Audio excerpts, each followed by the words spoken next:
The bill would have required AI companies to implement and publicize plans to keep kids safe.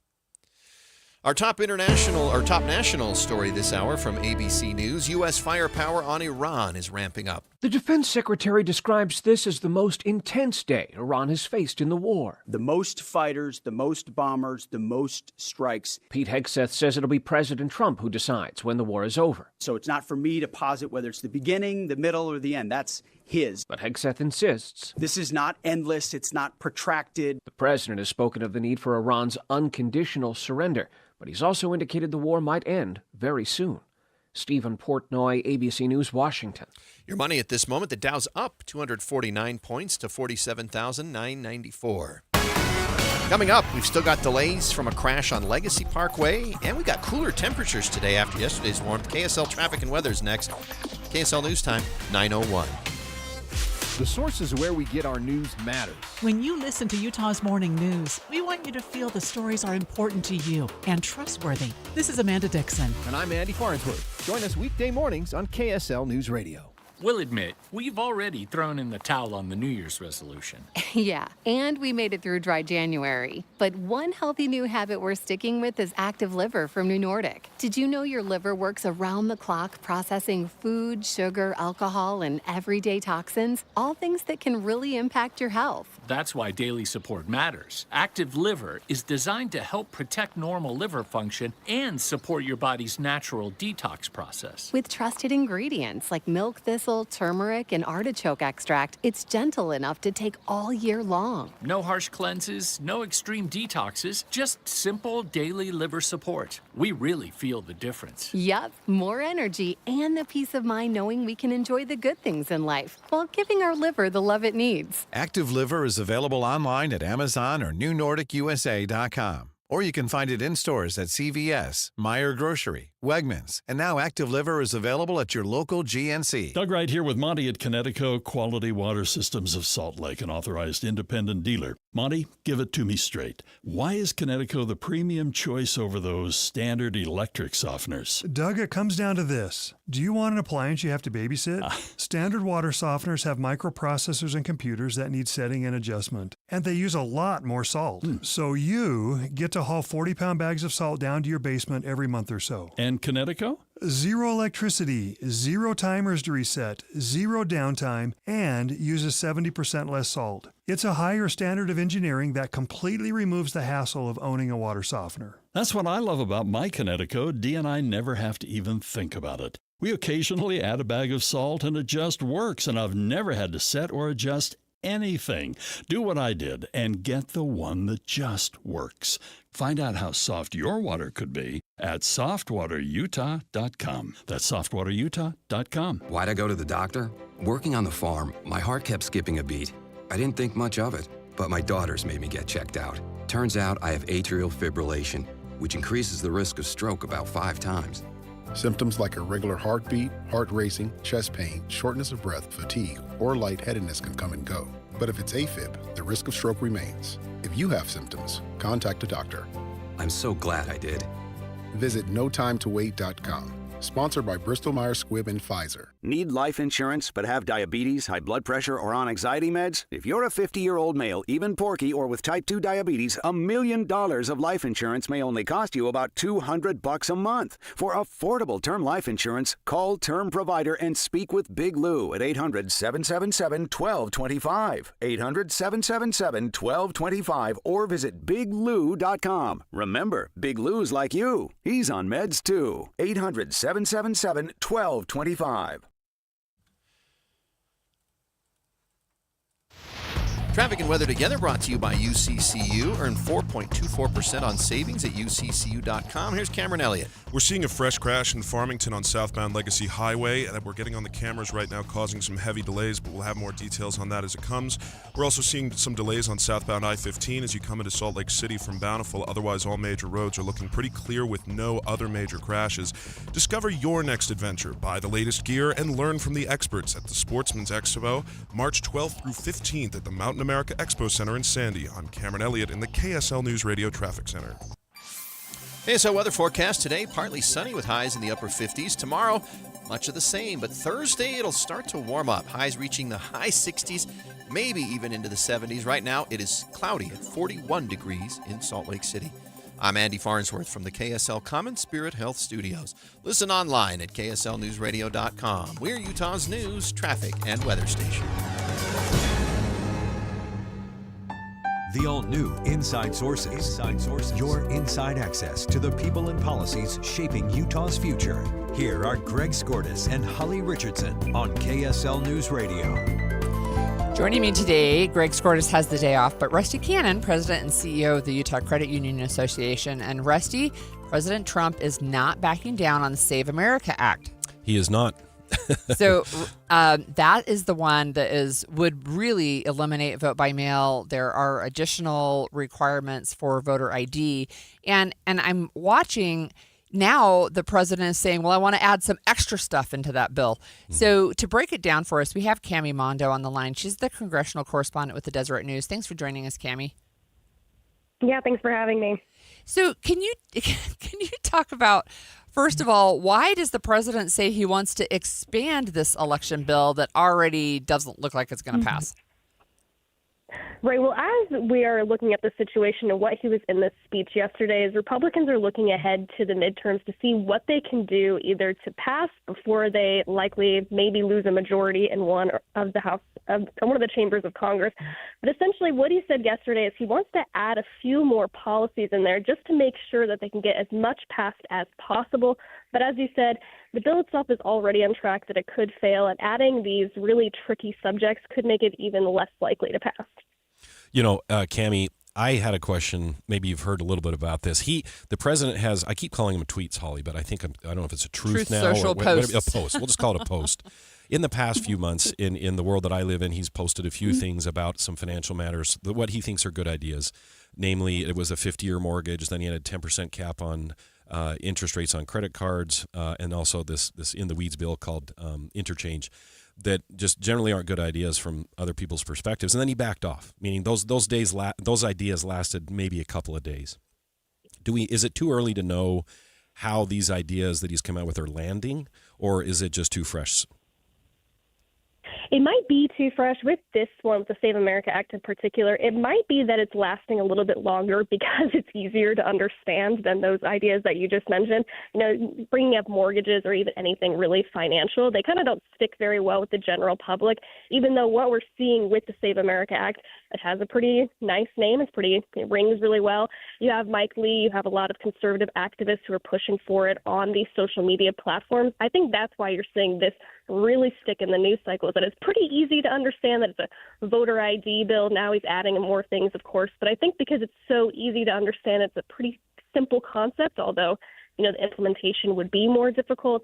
I think that's why it's sticking around a little longer. So these are new ideas to the SAVE Act, right, Holly? The original SAVE Act is voter ID, but he's added a few other, I'd call them wish list items, where apparently mail-in voting, he wants to go after that. It's a weird Bans perspective on here. transgender surgeries. Well, and then there's that part that's too, extra. which Men that's and out of sports. left field related to this. Right. And so I think he wants to get rid of vote by mail for sure. Yes, and I think those of us here in Utah that have operated under that, how long has it been now? 15 years? 10 years? Something like that. It's been a long time. I remember when it was first implemented. It's worked great until apparently everyone sometimes thinks it doesn't here in Utah. It has issues, and they're working through those things, but I just think him adding more onto this SAVE Act, as you mentioned, Cami, it alone, on a standalone basis, it polls quite well, but whether it would pass or not is another thing. Adding all this extra weight, I think, spells defeat. At least in my mind, I think automatic defeat.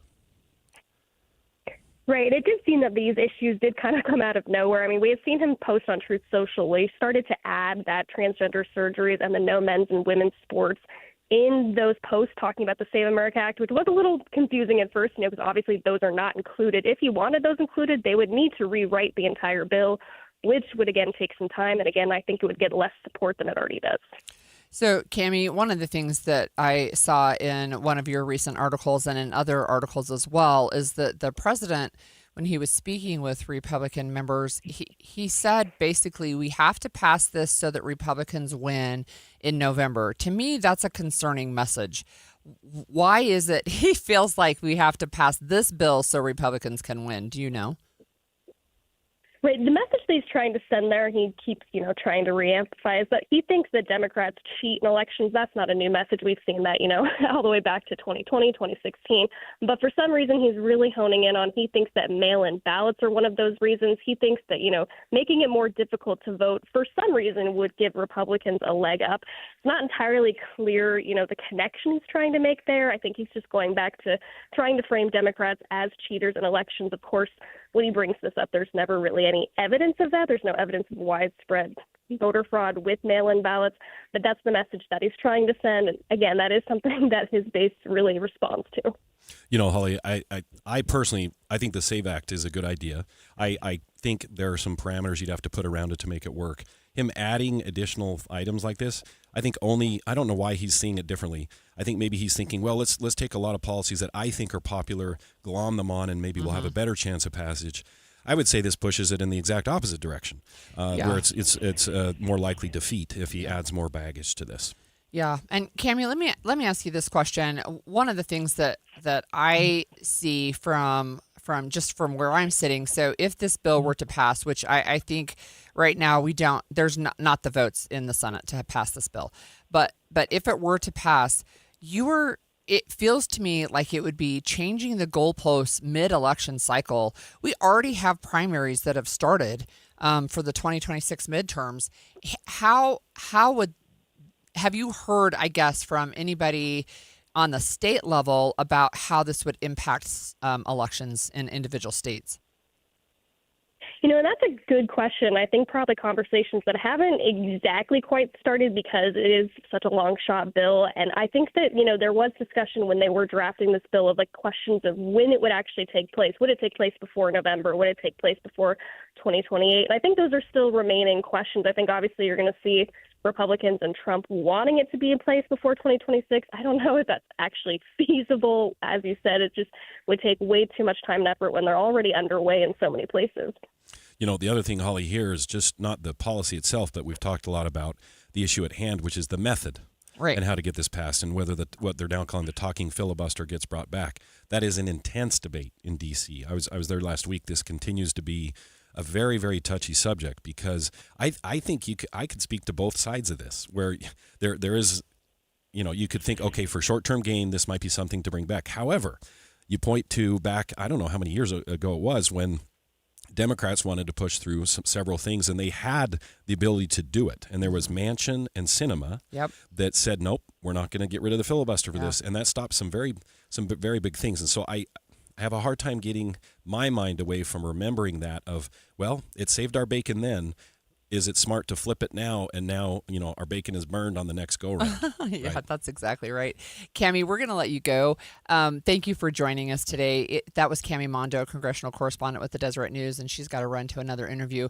But just to your point on the talking filibuster, right now we have, on the flip side, right, so we have these Republican policies, but we have Republican senators, including Utah's own John Curtis, saying, look, I understand what you're saying, but it is the flip side, right? Yeah. And one of the things that happens in D.C. that it feels like people are forgetting is the pendulum does swing. And when it goes back the other way, if you implement a policy today, are you going to want to live under that policy, the next time the political winds shift? So that is an interesting conversation. Who you can thank for some of these justices on the Supreme Court now is Senator Harry Reid from Nevada. Oh, yeah. Democrat. He got rid of the filibuster for Supreme Court judges.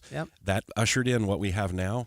If you break it, you own it. And you gotta that's that. exactly right. That's exactly right. So we're going to stay in D.C., but we're going to be speaking with Representative Mike Kennedy. He's sponsoring a bill that would allow minors to sue providers for gender-related hormonal treatments and surgeries by extending the statute of limitations. So we're going to talk about that when we come back after this break. Hi, this is Derek Overstreet, president of the New Millennium Group and co-host of Stop Working, Start Living with KSL News Radio. Can you imagine what your life would be like if you could retire 3 to 5 years earlier than you thought possible? The things you could do, the loved ones you could spend time with, the memories that you could create. That's what our team at the New Millennium Group does. We'll walk you through the entire process every step of the way. If you'd like to get a copy of the 5-step proprietary plan that will help you retire 3 to 5 years sooner than you thought possible, give us a shout right now. 888-999-6370. That's 888-999-6370 or utahsfinancialplanner.com. Listen, most of our listeners right now have a tax problem, not a money problem. There's not enough money in Social Security, Medicare as it is. Let us show you how you can significantly reduce your taxes. That's 888-999-6370. 888-999-6370 or utahsfinancialplanner.com. It all started with a commitment to comfort. Gillette Heating and Air is proud to be Utah County's go-to team for expert HVAC and plumbing solutions. Need a repair, upgrade, or seasonal tune-up? Don't let cost hold you back. With 0% financing available, it's easy to get the work done now and pay later. Plus, save $100 on any repair over $500 and keep your system running strong with a professional tune-up before the heat hits. Visit GilletteHVAC.com or call 385-GET-COOL to book today. Homegrown service pros, financing made simple, comfort made easy. Carrier, turn to the experts. A Carrier factory authorized dealer. Only one type of burger. For every pallet. Fries are extra. Large in size. We've got the shakes. Going over the brim. Hey, this is Chris from JCW's. Put a positive, delicious spin on your day at any one of our 5 locations. In Lehigh, American Fork, Provo, South Jordan, or Harriman. JCW's, quality, and a lot of it. With Progressive's Name Your Price tool, you can choose the best coverage option for you. Because you know you. Like, you know you can't cook. You're not one of those people who say that they can, but when people come over for dinner, they find out the hard way, you can't. You can't even microwave popcorn, and that's literally just one button. Plus, measuring and patience are huge parts of cooking, and that's just not you. Only you know you. So get coverage options within your budget with Progressive's Name Your Price tool. Progressive Casualty Insurance Company and affiliates. Price and coverage match limited by state law. We know exactly what you're not thinking about right now. Wiper blades. But now that you are, take a moment to think about how Rain-X is the #1 brand of wiper blades in America. Why? Because Rain-X thinks about wiper blades all the time. We obsess, so you don't have to. Simply install our blades and then think about literally anything else. So choose Rain-X, America's #1 wiper blades, and then go back to not thinking about wiper blades. Rain-X, outsmart the elements. One Kind Act a Day is a program from the Semnani Family Foundation. One Kind Act a Day seeks to create kinder communities by inspiring daily acts of deliberate kindness. Their work includes programs in schools, businesses, communities, faith groups, and prisons where they help enhance the culture of kindness and increase a sense of community. The world always needs more kindness. No matter what our background or beliefs are, kindness towards others and ourselves is something that everyone can get behind. Kindness can be big or small, but the ripple effect can reach out in ways that we don't even realize.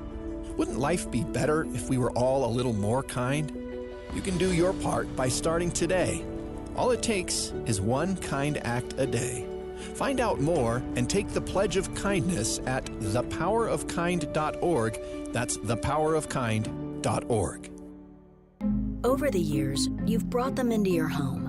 You were prescribed opioids after the C-section, when Dad injured his back, when your basketball star tore his ACL. Opioids helped with the pain, and you held on to them just in case. But did you know holding on to unused opioids puts your family at risk?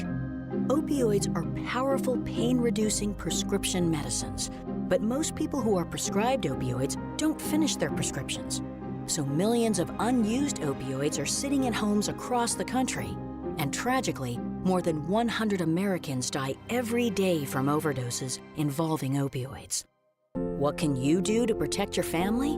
Remove the risk of unused opioids from your home. Pills, patches, or syrups in drawers, purses, and cabinets, anywhere they might be hiding. To find out how to dispose of them properly, visit www.fda.gov/drug disposal. And expanded Inside Sources. So one of the issues that has been, I guess, kind of top of mind, in fact, we just talked about it with this Save America Act, is transgender, especially transgender surgeries or medical issues for minors. And we know, right, that our listeners may have mixed opinions on this. We understand that. But we also have a congressional representative who used to be a state senator, and he worked on the issue here. He's also a physician. And now he's got a bill in Washington, D.C. That addresses this topic about transitioning minors. And I wonder if you could introduce our guest, Rusty. Yeah, I'd be happy to. Representative Mike Kennedy. He's a great man. And just full disclosure, I'm a big fan of Mike Kennedy. I've supported him financially and otherwise. I want to be upfront about that. Also saw him in D.C. last week.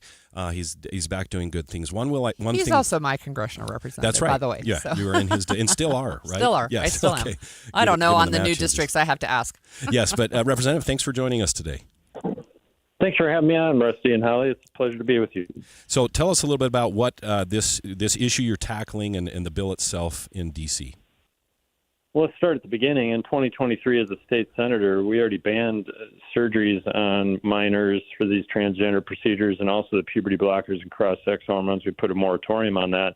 And I think that was great work. And one of the things that I, as a former state legislator, now as a federal legislator, want to do is make sure that we're thoughtful about the federal-state interactions, because 26 other states have already stepped into this area to protect children from these ideological procedures and the disaster it can perform on these people's lives. The reality in our society is that you can't get tattoos, you can't drink alcohol, and so on and so forth without certain limits. You can't even vote until you're 18 years old, but you can have normal body parts cut off. We have to be really thoughtful when we step into this. And I knew in 23, when we passed that ban, that we had an issue on our hands that needed to be dealt with. And I think we dealt with it in a responsible fashion. So our federal legislation works in tandem with the state legislation that we've done in Utah as well as throughout the country. So my understanding is this bill actually has to do with lawsuits from minors who may have received transition surgery. Is that correct? It does, and as an attorney as well, I recognize that there's a place for malpractice lawsuits that can be helpful for providers of various sorts, whether it's a doctor, nurse practitioner, midwife, and so on, is that these people are put on notice. This bill, the Chloe Cole Act, puts a private right of action in place on a federal level so that if a provider performs these kind of surgeries or uses cross-sex hormones or puberty blockers on a child, and subsequently the parent or the child finds that there's adverse outcomes that they didn't plan or expect, then that provider can be sued for 25 years after the age of 18, which puts you to 43 years old for the individual. So it's the sort of thing that puts, and Holly, you know, I think you're a nurse midwife. Is that accurate? Not a nurse midwife. I was a nurse and a midwife, but not a nurse midwife. Excellent. Oh, okay. Well, either way, it's when we practice healthcare, it's one of those things that we have to be thoughtful about the fact that there's a standard of care that we have to operate under, and this puts a private right of action up such that these individuals have a standard of care that they need to live up to. Otherwise, they will face malpractice lawsuits. You know, Representative, I think it's related to this is news recently about a lawsuit happening along these lines where a jury did find damages in this case. Is that somehow related to this bill, or would it affect it one way or the other? To the tune of millions of dollars, yes, that lawsuit was found to be meritorious, and yes, this bill is a reflection of that. It formalizes that process. These kind of lawsuits are happening all over the country with detransitioners, people that have stepped into this as children. They got puberty blockers or cross-sex hormones or surgeries done that now they're dissatisfied with for whatever reason. They can go to the courts, but what this bill does is create a private right of action, which formalizes and allows these individuals and their attorneys to have something to begin with because of the law that we're seeking to pass. You know, Holly, when you work on legislation, one way to get everybody's eyebrows to raise is you say the words private right of action. That allows everybody to sue, right? Exactly. That usually will kill a bill or push it through of like, hey, it has a private right of action. And either whatever side you're on the bill, you just hate hearing that news or you love it. Oh, those attorneys, I know, you're right. That's a problem there. But there is a place for it. And what we're finding, the American Medical Association as well as the American Society of Plastic Surgeons, they're coming out against these procedures, suggesting that the data is not as strong as in 23. There was no medical organization when I passed my ban on these things in Utah, there was no medical organization that was willing to stand with me. And in this case now, we're starting to see the house of cards fall, that there is a question on the data in spite of the advocacy of the proponents of these procedures. The data is squishy. It's really difficult. We don't have 50 years of data of the health benefits of doing these things. And so we've got to be thoughtful when it comes to our children, especially when we're talking about taking normal body parts off of these kids. It's not something that we should do in a cavalier fashion. So I do have a question, and maybe we just don't know yet because not enough time has passed. But is this something that's common, that people who maybe transitioned it as minors regret this as adults? The data is not. I don't have 50 years worth of data, Holly. And that's an excellent point to make. But the question is, if we have even one, and that's where Chloe Cole comes in. Is she was a child when she had a double mastectomy, and now she regrets it as an adult. So she's filed lawsuit amongst others. And the question is, how many children would we allow to go through these before we as a society say this is not appropriate? And the fascinating thing for me, and I think that's where the state-federal interaction comes into play, is we are not telling states what they should or should not do. We are telling providers as a federal legislature that they need to be on notice. If they're going to step into this area, they better have due process and consent. They better make sure that they're working collaboratively and that there are no adverse effects associated with these procedures. Otherwise, these children and their parents can come after them for 25 years after age 18, which should put any provider on notice that they need to be really careful when they're stepping into this. Prior to that, it was a Wild West in the state of Utah. I found that in 2023 as a state senator. There was no professional criteria that these individuals had to go through to be qualified to do this, and there was very little recourse associated with anybody who had adverse outcomes associated with these procedures. So I think we did a good job in Utah in 2023 passing the law that I passed along with my legislative colleagues and the governor signed. And I think this is a good tool in the toolbox to potentially help these people if they come into a circumstance where they're dissatisfied with what they decided to do or possibly decided to do as children. So, Representative, would it be fair to say that this bill that you've now proposed in D.C.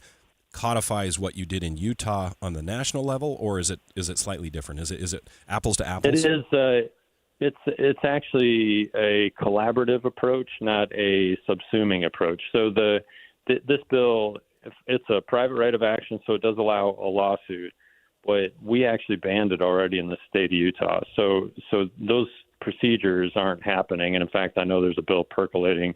It passed through the legislature, from what I understood, based on last reports, to formalize the ban that I put a moratorium on. So no, this bill actually complements and works with what the state of Utah and 25 other states have already done in our country to protect our children. So, Representative, I'm going to switch gears. We only have about a minute left.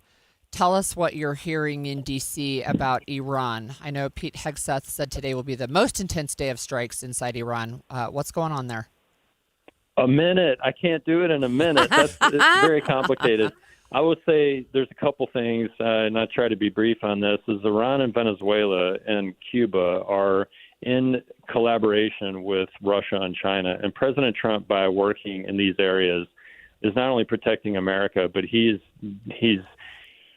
de-emphasizing the potency of Russia and China, which is something we should have done ages ago. But President Trump is stepping into this. So I don't want to see gas prices go up, and I want us out of there as fast as possible. But I also believe that this is a step to protect Americans, not just now, but in the long-term future. All right. Thank you so much. And you did it in less than a minute. That was impressive. Yes. So, Representative Mike Kennedy, thank you so much for joining us today. Look, when we come back, we're going to talk about Utah lawmakers. They set aside tens of millions of dollars to help with the reconstruction of the Salt Palace Convention Center.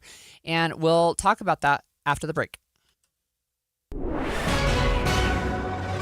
9:30 at KSL News Radio. I'm Andy Farnsworth. KSL's top story this hour. Defense Secretary Pete Hegseth provided an update on the strikes in Iran this morning. Today will be, yet again, our most intense day of strikes inside Iran. The most fighters, the most bombers, the most strikes. Intelligence more refined and better than ever. So that's on one hand. On the other hand, The last 24 hours have seen Iran fire the lowest number of missiles they've been capable of firing yet. Just the bifurcation, just the trend lines that we talked about on our first briefing. He reiterated that the U.S. will not stop until Iran is totally defeated. There are still groups of Americans stuck in the Middle East. KSL News Radio's Reagan Edelman has an update. After the initial U.S. strike on Iran, we told you about several Utahns stranded in the Middle East, including a large tour group stranded in Dubai. Congressman Blake Moore tells Deseret News he immediately began receiving calls from community members in his district, and he worked with other members of Utah's delegation to get them home safely. He says he's still aware of some Utahns in the area that are handling themselves. So we've had contact with a few folks. I don't want to provide any more specific details, of course, on their whereabouts. But folks, anybody that's reached out to us, they feel safe. They're in a spot where they can make decisions on their own, and we're available to help. He says you don't need Congress to help, but they're more than happy to step in and assist where they can. Reagan Edelman, KSL News Radio. Your money at this moment, the Dow up 257 points to 47,997. Coming up, it's cooler today and cloudy, but the warm temperatures will return within a couple of days. KSL weather is next. KSL News Time, 9:31. Mornings are for recharging. And they're for starting your day right. We volunteer to join you in the car. Get news and weather at 102.7 FM during the most important part of your day. Andy and Amanda, each morning between 5 and 9 on KSL News Radio. I was in foot pain for 20 years, trying to give it relief, buying all these different insoles. Drugstore insoles, custom insoles. I spent thousands of dollars. I bought all these products, and not a single one worked. I really, truly needed to have relief in my feet. And the Good Feet arch supports were what gave me the relief I needed. For over 20 years, we've been helping people like Teresa actually live the life they love without their feet getting in the way. They wanted to make sure that I got something that my feet felt good in, not somebody else's feet. I love the fact that I can wear these arch supports in all my shoes. I have boots, I have cowboy boots, I have running shoes, I have walking shoes, I have flat shoes, I have heels. It makes me so happy. If you ask my husband, he will crack up because there is no store I would rather go in than a shoe store. I'm Teresa, and that's my Good Feet story. See what we can do for you with a free personalized arch support fitting at the Good Feet store. We have locations in Farmington, Riverton, and Sandy. At Fisher Investments, we may seem like other money managers, but we're different. What makes you so different than the rest of us? We ensure clients receive unparalleled service at every step of the relationship. Tell me more. Our investment counselors focus on service over sales, prioritizing clients' needs. How do you make money? We don't sell any commission-based products. We have a simple management fee based on the value of our client's portfolio. So we do better when our clients do better. What about client portfolios? We get to know each client, their finances, family, health, lifestyle, and more, and then we tailor a portfolio based on their specific goals and needs. Your clients really come first then, huh? Yes, we make them a top priority. Our goal is helping them achieve a comfortable retirement. Wow, maybe we are different. At Fisher Investments, we're clearly different. Learn more at FisherInvestments.com. Investing in securities involves the risk of loss. If you're ready to sell your home, check your home's current value, buy a home, or need a home services professional in the Salt Lake City area, you can find all that and more on the free Omada Real Estate app. The real estate experts at the Stern team, powered by Omada Real Estate, have over 1,700 five-star reviews and have helped thousands of families turn their real estate dreams into a reality. With their proven marketing strategies, the Stern team, powered by Omada Real Estate, can get your home sold stress-free and for the most money possible. Go to sternteam.com or Google the Stern team. Grand Staircase Escalante is under attack. Utah politicians are hastily racing to dismantle protections for this special place, one of America's most treasured national monuments and an important part of southern Utah's economy. An overwhelming majority of Utahns support protecting the Grand Staircase for future generations. Yet our voices are being ignored by those meant to represent us. Now's the moment to speak up. Learn more about this attack and what could permanently be lost at suwa.org. Paid for by Southern Utah Wilderness Alliance. Traffic and weather together, brought to you by UCCU. Direct deposit gets you $300. Love where you bank? Let's check in with Cameron Elliott. We're still seeing some minor residual delays from a crash that happened on southbound Legacy Highway right before the West Davis Highway exit. It's a regular morning delay still on southbound I-15 as you come into Salt Lake City from Bountiful, but otherwise the rush hour delays seem to have dissipated, and I-15 is smooth sailing from Provo to Ogden in both directions. Arctic Spas, hot tubs, and swim spas with stores in Salt Lake, American Fork, and St. George. Perimeter heat lock insulation with free heat. The only spa built for Utah's harsh climate. ArcticSpasUtah.com. I'm Cameron Elliott in the KSL Traffic Center. KSL weather forecast today, partly sunny with highs in the upper 50s. Tomorrow, similar, maybe the lower 50s. But Thursday, it'll start to warm up with highs in the upper 60s, maybe even as much as 70 by Friday. Right now, though, 43 degrees in Salt Lake City. I'm Andy Farnsworth from the KSL Common Spirit Health Studios. Listen online at KSLNewsRadio.com. We're Utah's news, traffic, and weather station. The all-new Inside Sources. Inside Sources. Your inside access to the people and policies shaping Utah's future. Here are Greg Skordas and Holly Richardson on KSL News Radio. Good morning and welcome back to Inside Sources. I am your guest host today, Rusty Cannon, here with Holly Richardson. Greg is out today, but we're rolling on. Holly, it's been fun to be with you so far. I think we've already covered some good ground. We got a lot more to go. Yeah. So we're going to switch gears to a little more local versus the past segment or two. It's being called a financial safety net by Salt Lake County Mayor Jenny Wilson for the Salt Palace Convention Center renovations. Utah lawmakers last week at the end of the session set aside tens of millions of dollars to help with the reconstruction of the Salt Palace Convention Center. And this project is one of the many that'll create a new sports and entertainment district around the Delta Center. And we'll get the latest details as we come into this here with Adam Small on KSL News Radio. Adam, thanks for joining us today. Yeah, good morning. So I will just say this. I thought we already threw a whole bunch of money at this project. And so I was a little surprised to see that there was a whole bunch more.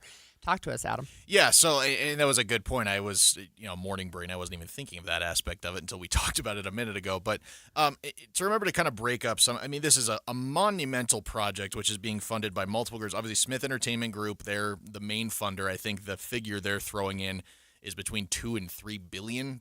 So they're still handling the vast majority of the costs.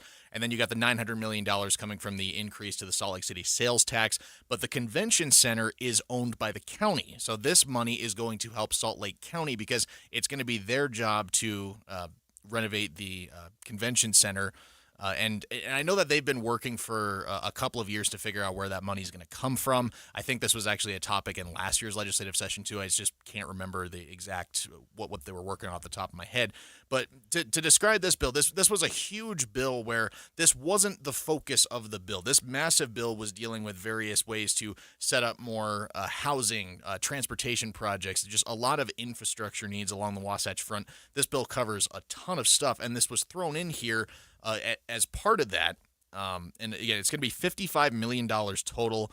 $50 million of that, the county I've been going over the bill text this morning. They're going to get that financing starting on July 1st of this year. But then the last $5 million, if they need it as of right now, that would be distributed between July 2030 and July of 2060. So, but that $50 million they're going to get pretty quickly.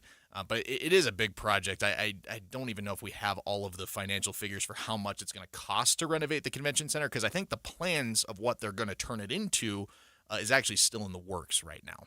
So does this speed up any timelines? Do we know? I don't think it does. I think this was more like what Mayor Wilson said, and also what Senator Kirk Cullimore, when I watched his Senate presentation at the end of the session, it's really just a funding gap. I don't think it will speed up anything. And as of last time I spoke with the county about this a few months ago, the timeline looks like it's still that way, is construction on the convention center is not going to start till early next year. So this is still going to be a little while, because they had hired a group that helped design some NFL stadiums like SoFi, AT&T Stadium down in Dallas. They hired that group to work on what they want to turn the convention center into. And I imagine it's going to take some months for them to finish the design. And then by early next year, you get into actual construction.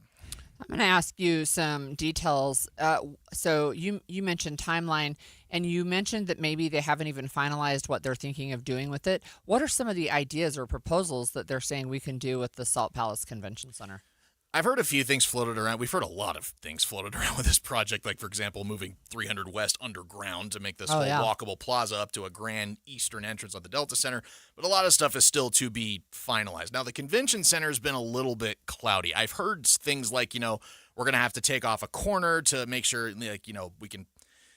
There have been talks even early on in the process about demolishing part of it in a way to open up Japantown a little more, which has kind of been cut off by the convention center, maybe opening up, I think it's First South is that road that's cut off by how the convention center is currently built.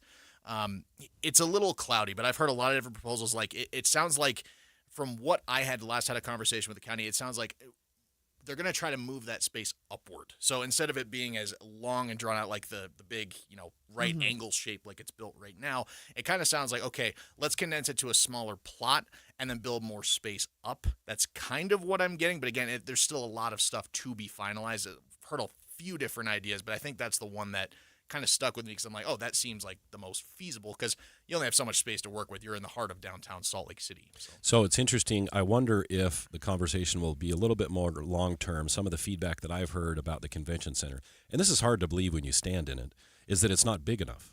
And, and you have actually, having been to other conventions at even larger sites, it's true. We lose out business on conventions because it simply is not big enough. Do we know if any of the discussions are, including expanding the square footage to accommodate bigger conventions? I think that is something they've been keeping in mind because I remember when I first moved to Utah, I remember the outdoor show or the outdoor convention I think had moved for a time. I'm totally paraphrasing something I clearly do not know a lot about on that. I remember that, yeah. But that has definitely been at the forefront of their minds. I think I can say that as I've been seeing them talk about this, as they've been giving us, little tidbits of news updates throughout the years as they've been talking about this. I know square footage because it's amazing how big it already is and that honestly need more space.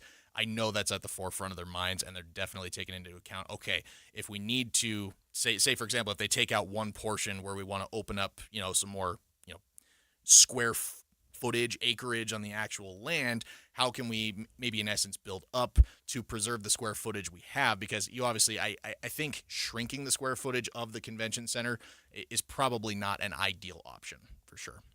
So, we already have a texter saying, well, why should people in rural Utah have to pay for this? So maybe the tax guy could answer that. But how does, there's so many funding sources, it feels like, for this downtown renovation. How is that impacting our tax dollars? Do you know? Yeah, so as I looked over, again, I watched as many of the legislative hearings as I could as I was working between two stories in the morning, so I got as much as I could. On the Senate floor, Senator Cullimore said that the $50 million is coming from money that sounds like it was allocated to go towards this area anyways. Mm-hmm. So it doesn't sound like that money is going to impact people, for example, in rural Utah. I think the state, the city, the county have all been very conscious of how can we make sure that people in this area are the ones, taking care of a project in this area. Because, we've obviously seen projects like, the proposed MLB stadium on the west side. Like there was a time when that bill was going through a couple of years ago. I think it's been a couple of years now. It has been 2 years, yeah. Yeah, and I remember there were like hotel owners down in southern Utah, like, why are my hotel tax dollars going towards the stadium? But then they changed it to where, okay, we're not going to get the money from that. We're going to get it from, I believe it was a car rental tax, and most car rentals come from the Salt Lake Airport. So it made a lot more sense. So again, so the tax dollars that I've seen and I've been looking at, it looks like it would be money that's allocated for the Salt Lake area. And I actually think within the actual what will be the sports and entertainment district, at least a vast majority of it from what I've been able to understand and what I've been able to watch. Yeah, and to answer your question, Holly, the responsible way to fund projects like this is with user fees, if you can do it as much, meaning if you don't use it, you don't pay for it. A good example, the airport expansion, beautiful. Any of us that have flown through that new airport is just phenomenal. You basically paid for it if you use it. There's a small ticket charge every time you buy. You don't see it. It's kind of hidden. I guess you could see it if you really peeled the layers back. Hidden every time you buy a ticket or come through a gate there, you're paying for that expansion. You just don't know it. So that's a user fee. The same idea with the baseball stadium or the hockey stadium, as much as you can design it where if you're living there, working there, going to the games, participating somehow, whether it's through property tax or sales tax that's just in a certain area. It's user fee based. So, someone in southern Utah ideally isn't really paying for it unless they come use it. Okay. Yeah, but it's tough to thread that needle, but it's possible. All right. Thanks for that information, and thanks for joining us, Adam Small, to help keep us updated. Speaking of changes to downtown Salt Lake City, we're going to talk about some of the changes that are going to be happening because of the Salt Lake Temple Open House that starts next year. Stay with us over the break. What's up, everybody? I'm Mike Wilson with Any Hour Services, and if you have a drain that's clogged or backed up, after you've tried the plungers and products, the next step usually involves some kind of drain snake or cabling equipment. You see, sometimes the blockage is far enough down the line that you need special equipment that most homeowners just don't have. That's where the Drains Department at Any Hour Services can help. A drain snake can clear most blockages and get the water flowing again, and clearing blocked drains is what our Drains Department does day in and day out. So if you're a homeowner with a drain line that's clogged or backed up and you'd like one of our drain technicians to come and snake the line for you, it's only $29. Yep, you heard that right. Any Hour Services will snake any drain line with normal access for only $29. Sinks, showers, tubs, toilets, floor drains, laundry drains, even that sewer main line that connects to the city. We'll snake any line for just $29. For help with your drain issues, call Any Hour Services at 801-443-7700. You can Google Any Hour Services. You can even schedule online at anyhourservices.com. No one helps more homeowners than Any Hour Services. KSL offers the best daily newsletter in the state. It's the 3 things you need to know. Every weekday, we deliver quality and relevant content to your inbox. No ads, no spam, just the 3 things you need to know to be informed about the world around you. Subscribe today. Visit KSLNewsRadio.com or text the word INBOX to 57500. That's INBOX to 57500. Andy, I like that shirt. Is that a new shirt? It is. It's from Ann Collar, and it's really rare to find a shirt that looks good and is super comfortable. And this is a fabric unlike anything I've ever felt. I got one for my husband and my sons, and watching my 19-year-old put on the Ann Collar shirt and sort of check himself out in the mirror, I thought, wow, he's really digging that. And I could understand why, because it's not just comfortable, it's stain repellent, which I needed. Oh, my goodness. Because, That is something. He attracts spaghetti sauce to shirts like you would not believe. And with these Ann Collar shirts, I can get it out. I have to wear a special bib when I eat spaghetti with a white shirt on. But with Ann Collar shirts, it takes those little tiny nicks and stains, and they don't stick to you. Yeah, you don't have to dump a bucket of stuff on you, but it would repel that too. You've got to try one. So whether it's the traditional white shirt or any of the patterns they have, it's Ann Collar, and they're made right here in Utah. If you've never tried Ann Collar before, we have got permission to give you 15% off at AnnCollar.com and go get your first. Use the code KSL15. That's Ann Collar, ANDCollar.com. Bad driving habits are hard to break, but good driving habits are easy to form, especially when they can lead to a discount on your auto insurance. With Farm Bureau Financial Services, the safer you drive, the more you save. Drivers like you are saving an average of $321 per vehicle. So buckle up, learn more, and find an agent at fbfs.com/save. Individual savings results may vary. Farm Bureau Property and Casualty Insurance Company, Western Agricultural Insurance Company. Don't miss the excitement of the crowd, the perfect ping of 300-yard drives, the sound of sinking a 15-foot putt, shifting the leaderboard. Challenge is an understatement. Beautiful, bold, athletic. LPGA's next-gen stars vying for glory on a course that's as stunning as it is challenging. The Copper Rock Championships Epson Tour, May 14th through 16th. Come for the game. Stay for the journey. Copper Rock, born to be played. Progressive knows there are some surprisingly expensive things in life, like rugs. People say a rug would really bring the room together. And sure, you don't know what that means, but it sounds important. Suddenly you're using words like jute and sisal. Then you see the price and lose it, because how can the thing you walk and spill on cost so much? So you devote your life to taking down Big Rug. But then you remember that switching your home and auto to Progressive could save you hundreds. So, looks like Big Rug is safe. For now. Progressive Casualty Insurance Company, affiliates, and other insurers. Not available in all states. Confidence is knowing you're ready to handle whatever comes your way. That's what it feels like to take on your workday with Cintas. They make sure your AEDs are up to date, your fire extinguishers are tested and inspected, your floor mats are cleaned and delivered, and your workwear looks good, feels good, and is freshly laundered with a Cintas Apparel Plus program. So are you ready to take on today? Visit Cintas.com. Oh, I'm ready! And get ready for the workday. and expanded Inside Sources. Inside Sources. So, Rusty, you may have noticed, I certainly have noticed, that there's a lot of construction, including road construction in downtown. And like I had to go a different way to get from the studio up to Capitol Hill this year because there's stuff going on that like totally shuts it off. Yeah. Oh, yeah. No, That- we all face that. There was a lot of it going on as you circle around the Capitol area and all. I know exactly what you're talking about. Well, in downtown, right? And so from where we sit, we can see the Salt Lake LDS Temple, and it will be reopened next year. So there's a lot of stuff going on. So I thought we could ask an expert, Sarah Weaver, editor of the Deseret News. Hey, Sarah, thanks for joining us in studio, first of all. And second of all, just kind of give us a rundown. What can we expect about the next year?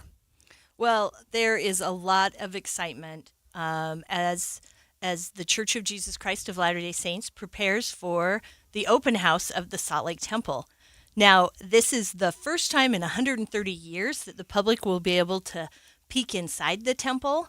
Many of us, even who have worshipped in the temple for years, haven't seen every room or have experienced that building the way people will be able to during the open house.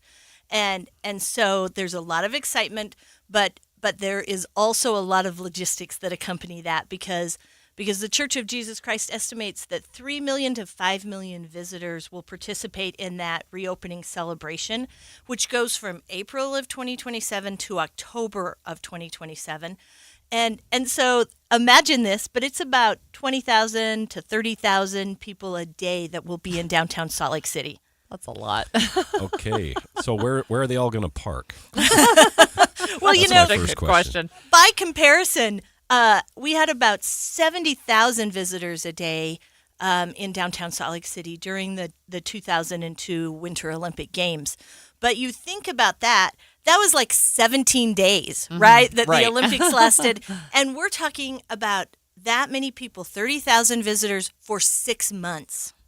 Yeah, so one of the things for me, I guess, is I'm excited to do the walkthrough, but the Salt Lake Temple was shut down for renovations in 2020, right? And was this before or after the earthquake that knocked the trumpet out of the Angel Moroni's hand? Yeah, the temple was closed. Okay. It closed January 1st of 2020.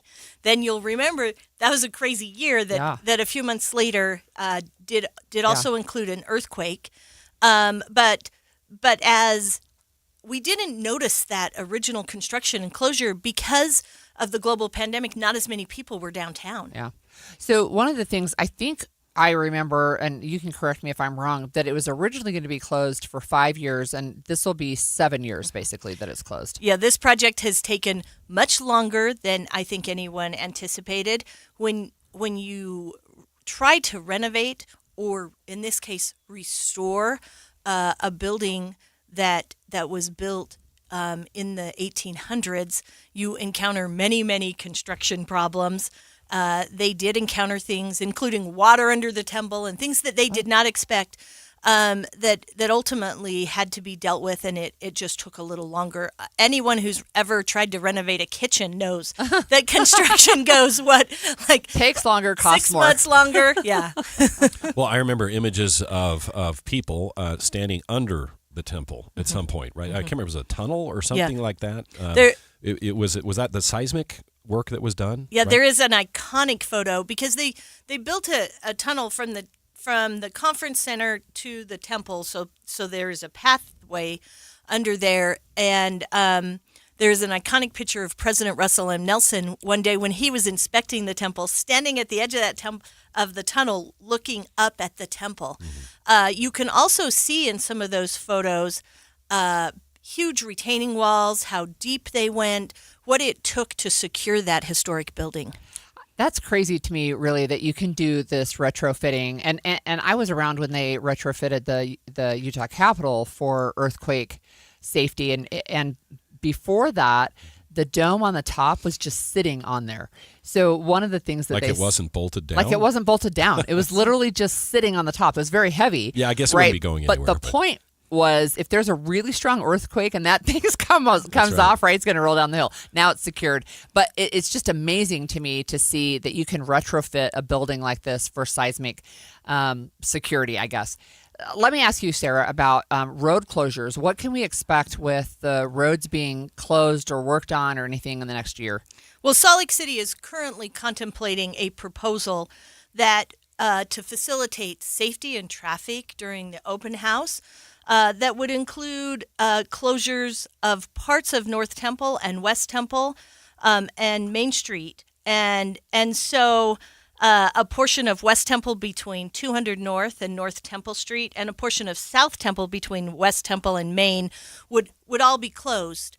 The current plan is that people will attend the Temple Open House through buses. Oh. They'll park at a remote location, get on a bus, come downtown. And the Church of Jesus Christ, if this is all finished up and secure with the city, but they would pay the city $2 million to $2.5 million to lease those roads over this 6-month period. And they would have also offered to cover the cost of additional law enforcement, just as they do for the annual general conference, and to cover the cost of any added signage the city may need to redirect traffic. Wow. So I didn't think about it until you made the comment that there are areas in the temple that many people have never seen that then now you'd be able to see. I'm one of them that now I didn't think about that. So the entire building will be open to the public, and just like any other temple open house, correct? Yeah, I'm sure there is a path that they have done. Oh yeah, a general path. Yeah, correct. and visitors can navigate that. The Salt Lake Temple is also going to have some interesting challenges because this is a historic building. It's been renovated for those with disabilities, but when you're moving 30,000 people through a building in one day, there's going to be some people who take stairs, and I'm sure there are some people who will need to take a different path that would include elevators. Well, the church always does a good job of enlisting volunteers that Oh, will yeah, help for with sure. although I can think of an army of probably hundreds, if not thousands, that are helping daily to facilitate this. Having been to other temple open houses, they've done this before, right? Yeah. Meaning, like they know how to run a lot of people through the system. Yes, but this will be the largest temple open house in the history of the Church of Jesus Christ. And so they're planning for it, they're preparing for it, they're working with the city so that everybody who comes downtown is safe, so that traffic is redirected in ways that make sense, and so that the city won't have to handle those costs. So I'm going to ask you a question about security. So I think we've become more and more aware of potential dangers of large groups of people gathering. Do you have any sense of, are we going to increase security past what is common with, you mentioned the every 6-month general conference? Are we going past that? Well, this is an interesting question because plans for the Salt Lake Temple Open House call for a fenced perimeter around Temple Square and adjacent church properties with 10 access points that will be equipped with security devices. And so there'll be a fence secure area. Anyone who enters that area will need to go through security. And I think that is just one more indication of the thoughtful preparation the Church of Jesus Christ is putting into this event. You know, everybody would want to feel safe going there. I think that's a great idea. This Yeah. is an area we want this to be as secure as possible. And unfortunately, in today's world, I think everybody listening could understand why that's necessary. And this is also an opportunity to showcase what a beautiful city we have for visitors to come from downtown, for visitors to come from across the nation who may want to see inside the historic building. And while they're here, they will get to glimpse how wonderful Salt Lake City is, and I'm excited for that. So I'll just note, when you say 20 to 30,000 a day, that's just an average. So there will be some days where it's significantly more than that, I'm pretty sure. So the bottom line is millions of people Millions. are coming downtown for this event. Yeah. That'll be great. And today, it's later today that the Salt Lake City Council is going to hold a public hearing on some of these proposals. Is that right, Sarah? Yeah. 7 o'clock tonight? Okay, so that's an open public hearing. Well, thank you for joining us. And when we come back after the break, we've got to talk tax legislation. That's your wheelhouse. It's also Billy Hesterman's wheelhouse Yeah, we with get the Billy Utah on. Taxpayers Yeah. Association. He is going to join us. So stay with us over the break.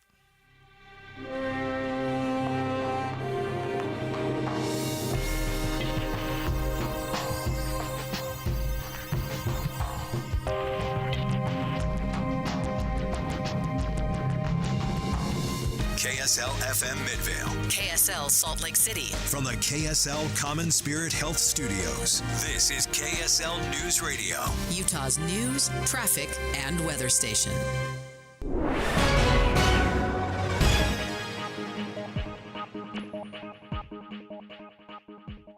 Do you worry about how much someone drinks? Do you feel angry or depressed most of the time? Do you feel neglected or unloved? Do you feel that if the drinker loved you, she or he would stop drinking? If you answered yes to any of these questions, you are not alone. Not everyone trapped by alcohol is an alcoholic. Families and friends are suffering too. Al-Anon and Alateen can help. Call 1-866-200-0223 or visit alanon.org/help. 10 o'clock at KSL News Radio. I'm Andy Farnsworth. KSL's top story this hour. We've just received word Ogden police say they've arrested a homicide suspect out of Wisconsin. The suspect, Randy Jenks, is being held in the Weber County Jail accused of first-degree murder. He was arrested after walking out of house on Fowler Avenue. Police haven't released any other information on the case back in Wisconsin, but we found reports saying Jenks was wanted after a woman was found dead in the town of Mount Morris. Our top national story this hour from ABC News. Defense Secretary Pete Hegseth gave a briefing on Iran this morning, saying the U.S. will have its most intense day of strikes against Iran's military today. One, destroy their missile stockpiles, their missile launchers, and their defense industrial base. Missiles and their ability to make them. 2, destroy their Navy. And 3, permanently deny Iran nuclear weapons forever. It's a laser-focused, maximum authority mission delivered with overwhelming and unrelenting precision.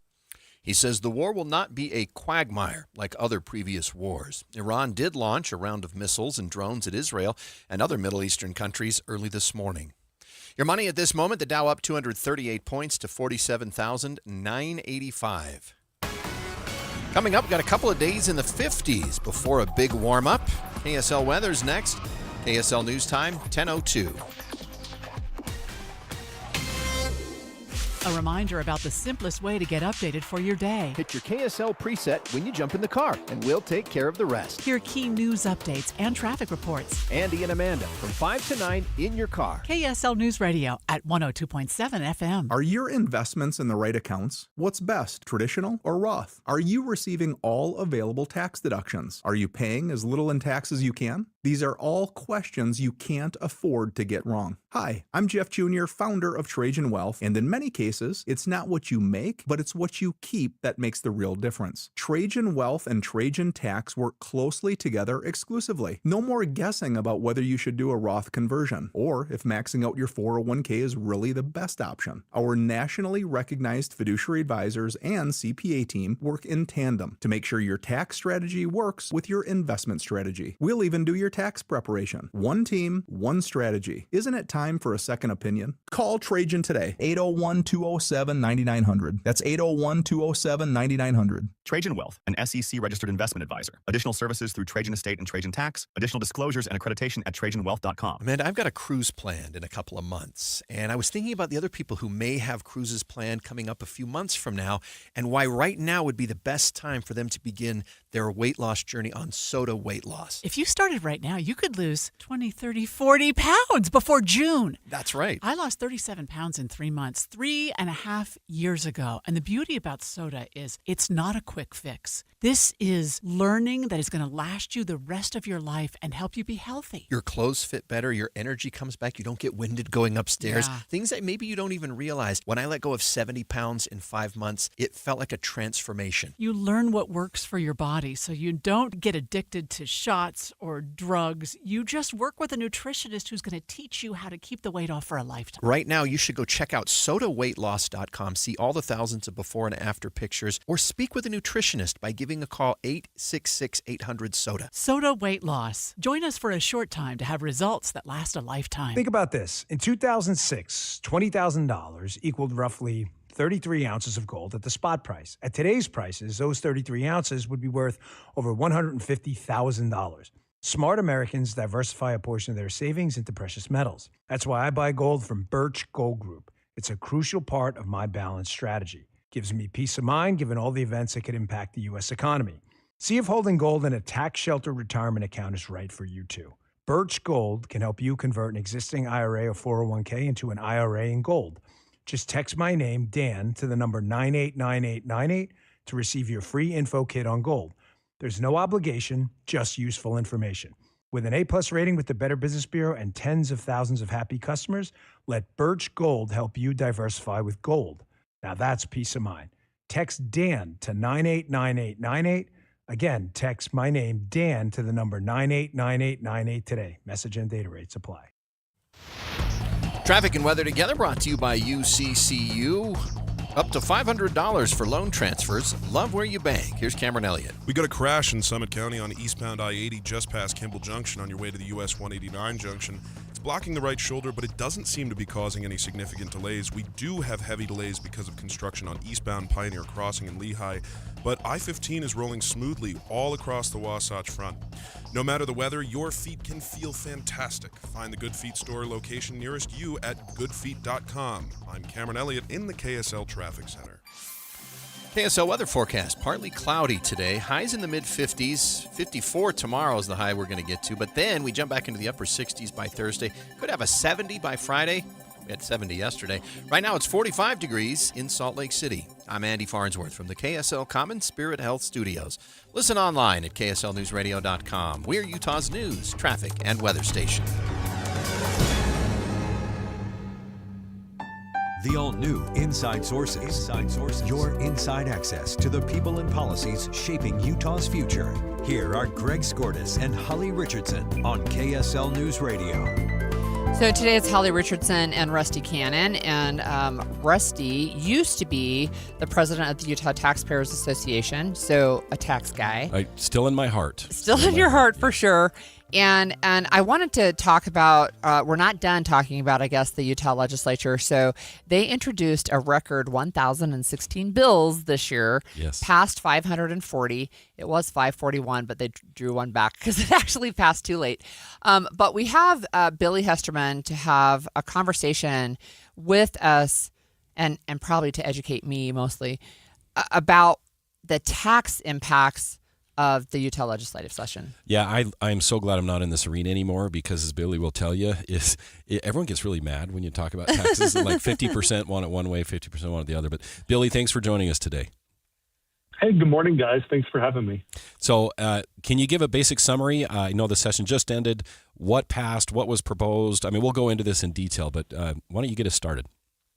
Sure. The two biggest that'll probably have the broadest impact are SB 60, which lowered the state's income tax rate from 4.5 to 4.45, and then House Bill 575, which will give us a temporary cut to the gas tax by about 6 cents starting in July. So those are the two big ones, and then some of the others that have been talked about have been increasing the cigarette tax by about 5 cents. And then also we created a new tax on companies that do targeted advertising, AKA social media companies.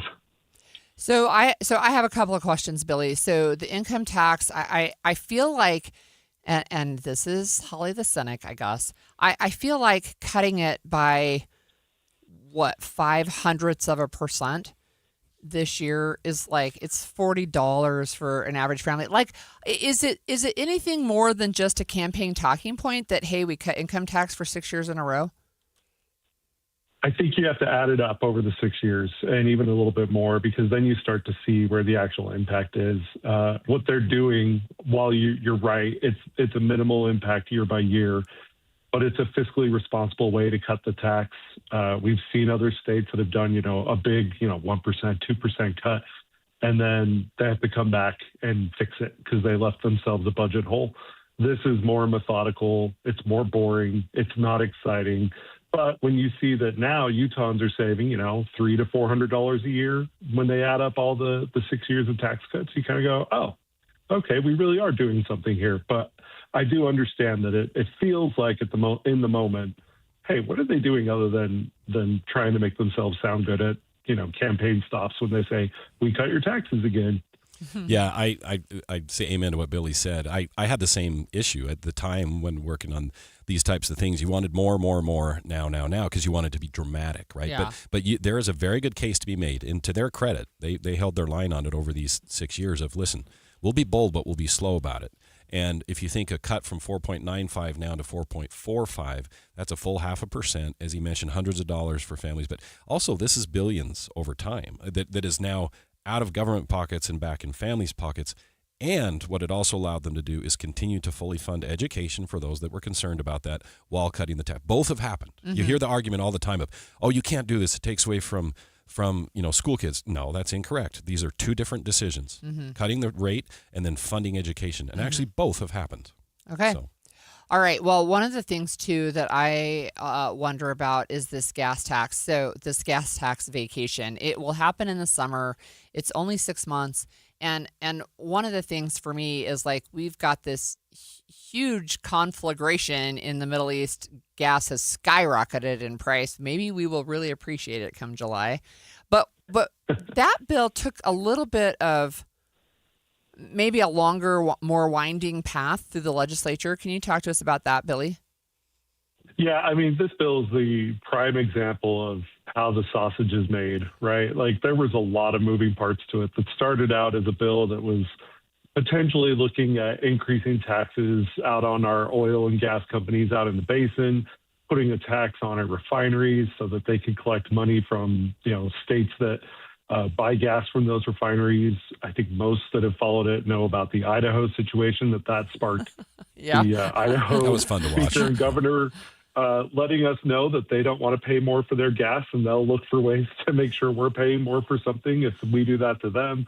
I mean, it was a great drama to watch play out, but then played out in such that we're essentially moving up the cut that we would have gotten in January of next year to July, and putting in some regulatory streamlining so that potentially our refineries can produce more gas. And the hope is, when you have more supply, the costs drive down. So maybe in the future, it'll benefit us a little bit more. So as Bill was mentioning there, Holly, this was an area where sometimes good tax policy collides with popular tax policy. and there was that back and forth on this where you had some more populist ideas of, well, wouldn't that be a good idea? Well, not necessarily. And I think that debate took place. And as you mentioned, it was a strange piece of sausage, and it turned out to be a different one by the end. So. Well, you when you co-hosted with me before, we talked about property tax changes that you were telling me this is going to be very popular with people. It didn't go anywhere in the end. Let's talk about what happened with property tax. Yeah, Billy, your take on what happened there with those proposals? That definitely was what's popular was, hey, let's make sure all the homeowners get a property tax cut. And certainly that's a great idea. The problem was the way it was being done was we're going to increase taxes on all the businesses to pay for the homeowners cut, to which then you can argue, well, the businesses then are just going to increase their prices and they're, not pay their employees as much. So we're all still going to pay the tax. It's just in a different way. And fortunately, we saw that the bill sponsor, Representative Jill Coford, who I have to give her a lot of credit. She, you only get so many bills, as you know, Holly, that you can draft and that you have time to run. And she ended up abandoning it because she looked at it, thought about it, analyzed the situation, and went, this isn't the right policy. I do want to give relief to my homeowners, but I don't want to do it on the backs of those same homeowners who are small business owners who are now going to pay more in taxes on the other side. So what is the overall impact? And we only have about a minute left. What's the overall impact for everyday Utahns? What do we need to know about the Utah legislature and taxes? Well, I have to say they did a good job of making sure that we're getting a little bit of a tax break, like you said, maybe $40 to $50. But again, it adds up to be a whole lot more when you include all the cuts that they've given to us over the years. And then also they chose good policy over what was popular, and that they were really thoughtful in how they handled tax policy, which I have to give a lot of credit to the leadership teams on both the House and the Senate for making sure that what was right was done instead of what was popular. Yeah, and I want to give Billy some credit here. There's an enormous amount of bills and ideas that go up to Capitol Hill and never see the light of day because they're just not good ideas. And sometimes it takes some process to do that. And Billy holds the line up there. And I just want to say, as my heart is still there, but thank you, Billy, for holding the line, because a lot of what you do, no one ever sees. And so thank you. All right. Thanks, Billy. Thank you, That was guys. Billy Hesterman, president of the Utah Taxpayers Association. And when we come back, I want to talk about something that I have seen with my family for sure. U.S. teens are not getting the amount of sleep they need to thrive. It's like a study. I didn't need a study to tell me that. But we're going to talk with Lois Collins about that when we come back. Imagine all that could happen in 5 years. Jobs change, kids grow, but what if you had reliable, intelligent Wi-Fi and the price didn't change for 5 years? Well, thanks to the Xfinity 5-year price guarantee, you don't have to worry about that part of your future. You're guaranteed 5 years of Wi-Fi that boosts speeds to your devices that need the most, that finds and fixes any issues before you notice. It's like super intelligent Wi-Fi that keeps you protected. You get incredible gaming speeds on multiple devices and no one battling for bandwidth. For the next 5 years, all your devices in perfect harmony, and you get the best equipment, no annual contract, no fees, no strings. So even though the kids will grow up and you still won't understand 6-7, your internet will stay sharp, reliable, and the price stays put. Plus, get online in minutes with same-day Wi-Fi. All with the Xfinity 5-year price guarantee. Lock in your price and unlock the possibilities. Xfinity. Imagine that. Restrictions apply. Select plans only. Gear up for adventure at the Utah RV Super Show. Whether you're outfitting a new rig or upgrading your current setup, you'll find everything you need. Awnings, hitches, leveling systems, solar panels, camping gear, and more. Shop top brands and talk directly with experts who can help you hit the road in style. And explore the latest 2026 RV models all under one roof. The Utah RV Super Show takes over the Mountain America Expo Center Thursday, March 19th through Sunday, March 22nd. Learn more at UtahRVSupershow.com. Tim Jr. here from RGS Exteriors. Did you know that we offer 3 distinct styles of gutter protection? Each one meant to handle a specific leaf problem. You might not even know there are different styles of gutter protection, but there are. And if you pick the wrong one, it could be a huge waste of money. Now, the big gutter guard companies won't tell you this. They try to sell you a one-size-fits-all gutter guard. And it could be completely wrong for the amount and types of trees and leaves you have. Not RGS Exteriors. We understand which kind of leaf problem needs which kind of gutter guard. We'll do an in-depth evaluation to assess the types, locations, and numbers of trees in your yard. Based on that data, we match your home to the right gutter guard. So don't risk wasting money on the wrong gutter protection. For a free evaluation and estimate, call RGS Exteriors at 801-280-3110 or visit rgsexteriors.com. That's 801-280-3110 or rgsexteriors.com. Cashback is not available on gas in New Jersey and Wisconsin.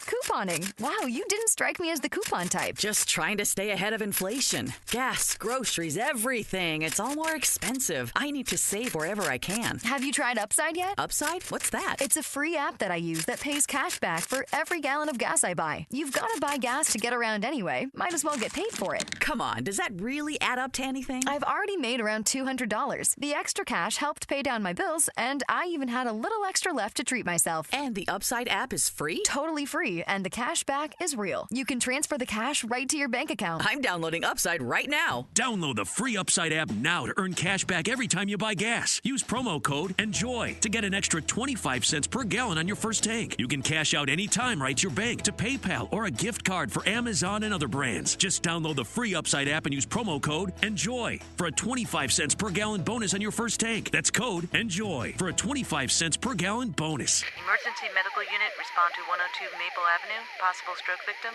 When stroke occurs, you have 60 minutes to win or lose the race of your life. There are new treatments, but you must get to a hospital fast. If you suddenly feel weakness on one side, have trouble speaking, walking, or seeing, it could be a stroke. Call 911. Get to a hospital. Because how you spend the next 60 minutes could determine how you spend the rest of your life. Stroke. Know the signs. Act in time.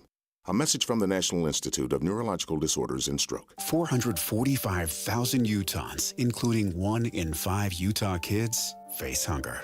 Join Utah Food Bank and Associated Food Stores for the Feed Utah Food Drive, March 7th through 14th, to donate non-perishable food while you shop at any participating Associated Food store. Or organize your own food drive and drop off donations at your local store. Every donation stays right here to help local families move from hunger to hope. Donate and learn at utahfoodbank.org/feedutah. Over the years, you've brought opioids into your home. They helped when you were in pain, and you held on to them just in case. But holding on to opioids puts your family at risk. Learn more at www.fda.gov/drug disposal. Inside Sources. I didn't need a study to tell me that teenagers don't get enough sleep because I have enough experience as a mom raising a boatload of teenagers to see, first of all, some of my kids on the weekends and during the summer, I could not get them out of bed before noon. Yeah. And sometimes, like I literally had one child, he still sleeps really late in the day. He works in the afternoon. He would sleep until between 2 p.m. and 4 p.m. I'm like, dude, that is not normal. The day is But over. maybe it was. Yeah. But to your point, having raised 5 kids, our oldest is now a senior.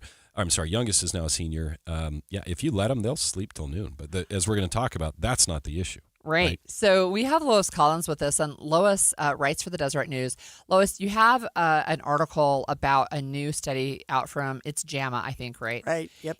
That says, U.S. teenagers are not getting enough sleep. Yes, we know that. Talk to us about this study. Well, it was done by researchers at University of Connecticut, and they're not only not getting enough sleep, but they're not getting anywhere near enough sleep. So tons of teenagers are getting fewer than 5 hours of sleep. There is a fairly decent sized group that's getting 6 to 7 hours, and what their bodies require and what their minds require is between 8 and 10 hours. Yeah, so they're it's really way short. It's really a period of high growth, right? It's not just High physical growth, but mental, brain growth. development, all of it. Yeah. And you're learning. While you're learning, you consolidate what you learn during the day. During sleep, your brain kind of files it away. And if you don't sleep, your brain doesn't file it and you don't retain anything. There's a bunch that goes on. Hormones are changing. And it's at the same time when kids who are not getting enough sleep are also learning how to drive and engage in sports and decision making and potentially risky behaviors without the sleep and the I know when I'm basics. sleep deprived that my decision making skills go down. I mean, I've done it enough that I can recognize I'm the same way. I get headaches. I can't make decisions as well. I can't think quickly enough. Right. My personality goes downhill. Interesting. That's the big one. I get grumpy and. What are some of the effects frustrated. that teenagers are showing? So what they found in these studies, and some of this includes this study, and then I also in the article supplemented with the Sleep Foundation and the American Academy of Sleep Medicine. But it's delightful things: anxiety, depression, academic failure, diabetes and obesity risk. There's attention, behavior, and learning problems, more accidents and injuries, high blood pressure, self-harm, suicidal ideation goes up when you don't get enough sleep. And then the Sleep Foundation said that they're also more prone toward headaches and stomach aches. So this is pretty serious stuff. Well, you bring up so many issues that are the forefront of all parents' minds right now, and it seems that this is an area that maybe isn't, at least I don't hear about it much. You hear about all kinds of other ideas to combat these things, but just saying, hey, why don't you start by getting, let's split the difference, 8 and 10, let's say 9 hours of sleep consistently, and this study seems to show that could make a significant difference on all of what you said. And even if 9 would be great, 10 would be ideal, but even 8 hours would help and might be doable, and you can maybe build up to the better sleep. But there are problems that are built into teenagers' lives. One of the problems is school start times. It's hard because some things happen before school, plus you have to get ready for school. Plus you should have time for breakfast because that's really important to learning. So there's a bunch of stuff front end there.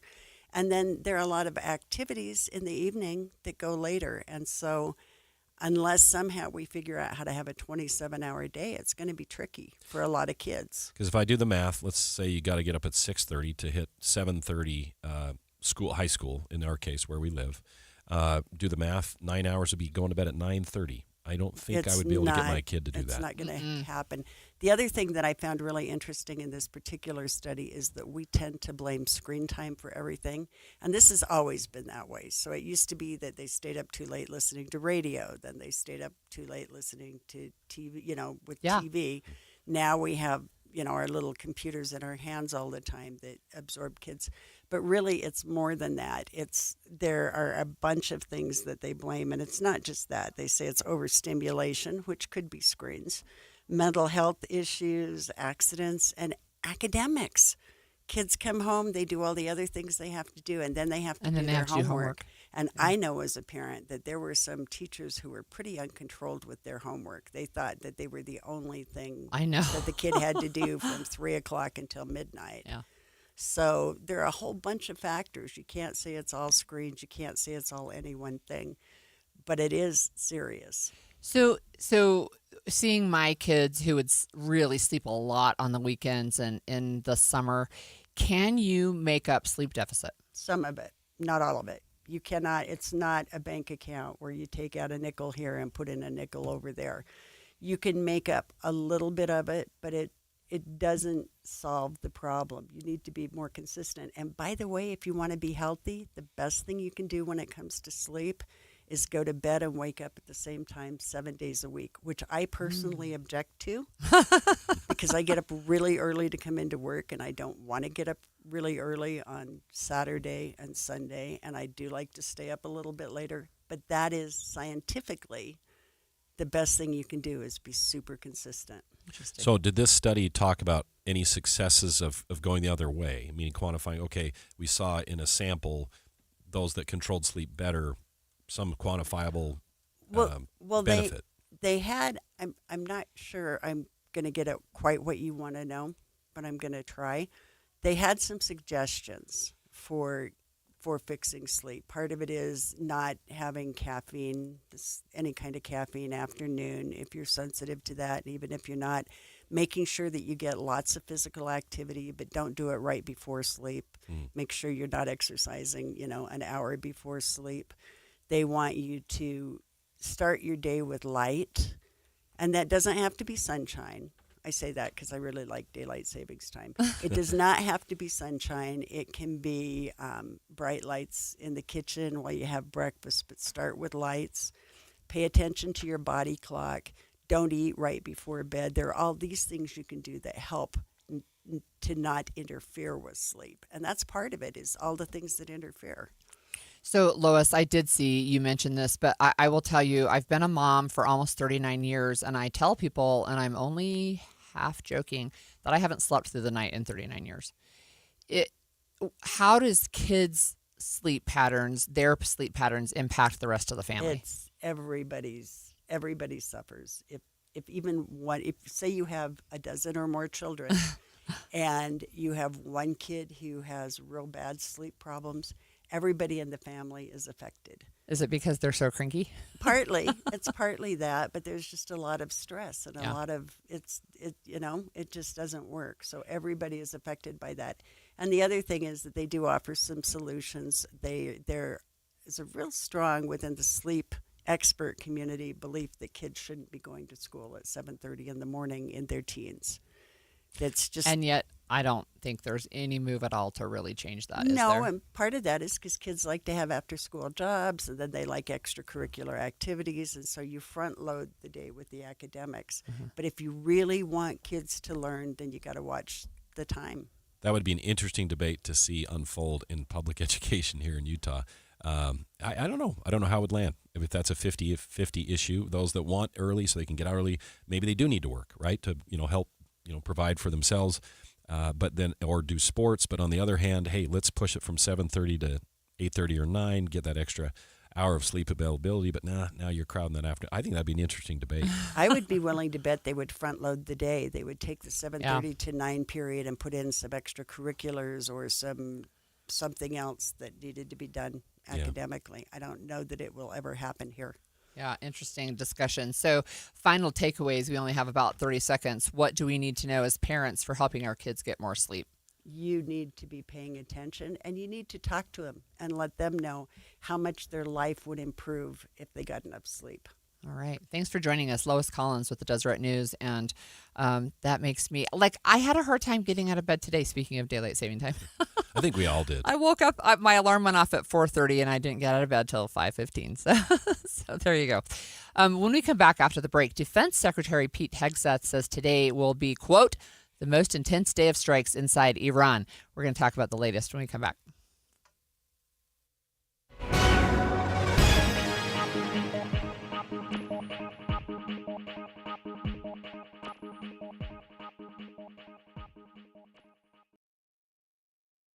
Most of us like to be out in the sun. That's why sunscreen and other safety measures are key to protecting your skin from aging and cancer. The FDA recommends using a sunscreen with an SPF of 15 or higher. Also, look for broad spectrum on the label. That means both harmful ultraviolet A and B rays are blocked. Remember, SPF plus broad spectrum equal healthy fun in the sun. Visit www.fda.gov/sunscreen for more information. A message from the U.S. Food and Drug Administration. 10:30 at KSL News Radio. I'm Andy Farnsworth. KSL's top story this hour. The Big 12 basketball tournament underway today. Both Utah and BYU trying to advance. The Utes play at 1 o'clock against the Cincinnati Bearcats. We've got BYU against Kansas State on our air on KSL News Radio at 5 with pregame starting at 4.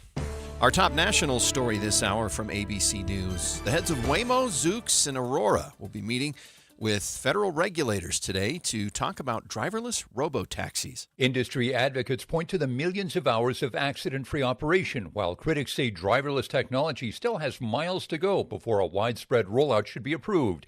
Even as the head of the National Highway Traffic Safety Administration works to clear away regulatory barriers, Zoox, the robo-taxi branch of Amazon, is expanding its testing into Dallas and Phoenix today. ABC's Jim Ryan reporting. We have a reminder for anyone selling their car to make sure to deregister your vehicle after it's sold.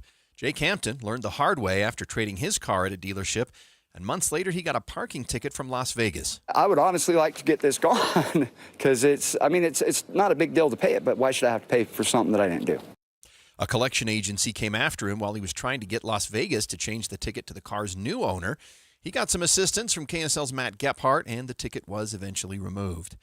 Your money at this moment, the Dow is up 216 points since the opening bell to 47,957.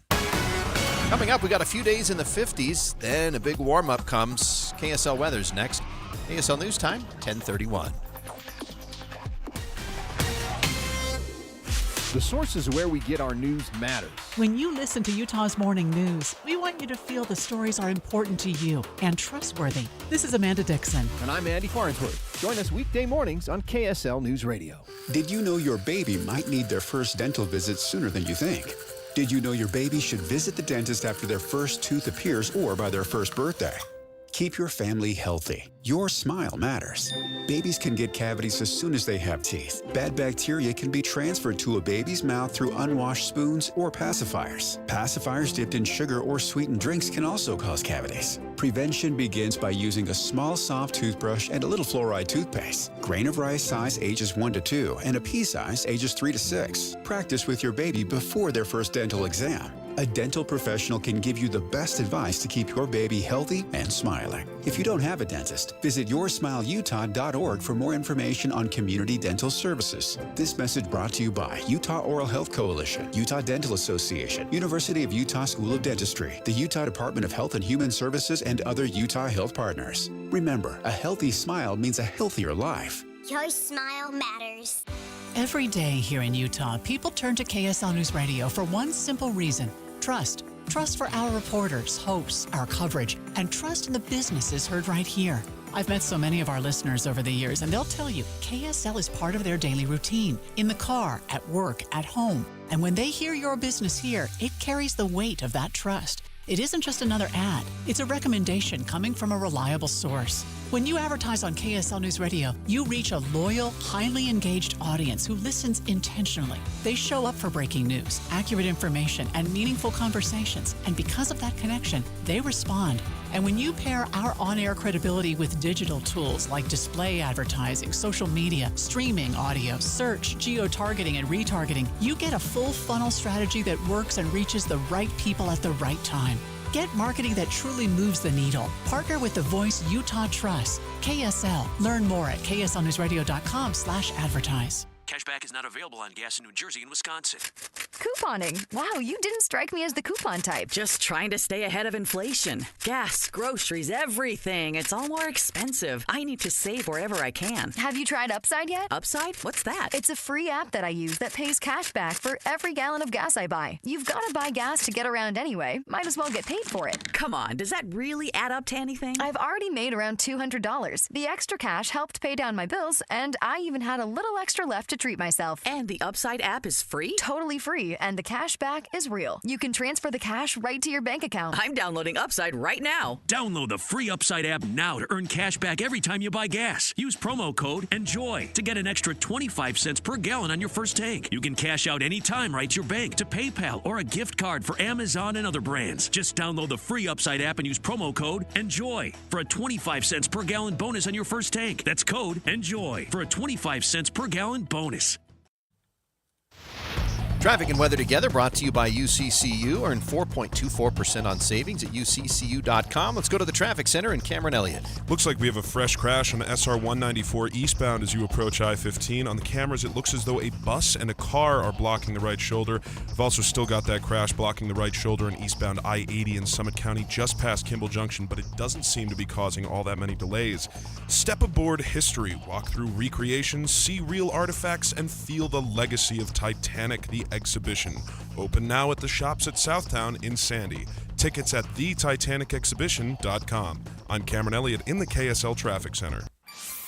KSL weather forecast. We should see a high of 56 today, not the 71 we saw yesterday, but we will see a big warm-up starting Thursday with highs in the upper 60s and may hit that 70-degree mark again on Friday. Right now it's 46 degrees in Salt Lake City. I'm Andy Farnsworth from the KSL Common Spirit Health Studios. Listen online at kslnewsradio.com. We're Utah's news, traffic, and weather station. The all-new Inside Sources. Your inside access to the people and policies shaping Utah's future. Here are Greg Skordas and Holly Richardson on KSL News Radio. So it's Holly Richardson and Rusty Cannon today. Greg has the day off. And today it's one of, I feel like I keep seeing and hearing that the war/conflict in Iran is escalating. And today, Defense Secretary Pete Hegseth said it will be the most intense day of strikes inside Iran. Today will be, yet again, our most intense day of strikes inside Iran. The most fighters, the most bombers, the most strikes. Intelligence more refined and better than ever.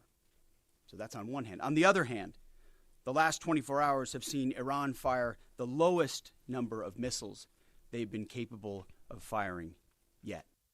So it's interesting to hear that contrast, because I think a lot of what is on a lot of people's minds, Holly, the question we have is, okay, if you're starting at square one and we're trying to get to square number 10 here, are we on 2? Are we on 9? Or where are we at? That's right. And I think, yes, I get his point where now, as the skies clear, so to speak, meaning a lot of their defenses have been knocked down and we have a little bit more free reign to fly where we want, to do what we want.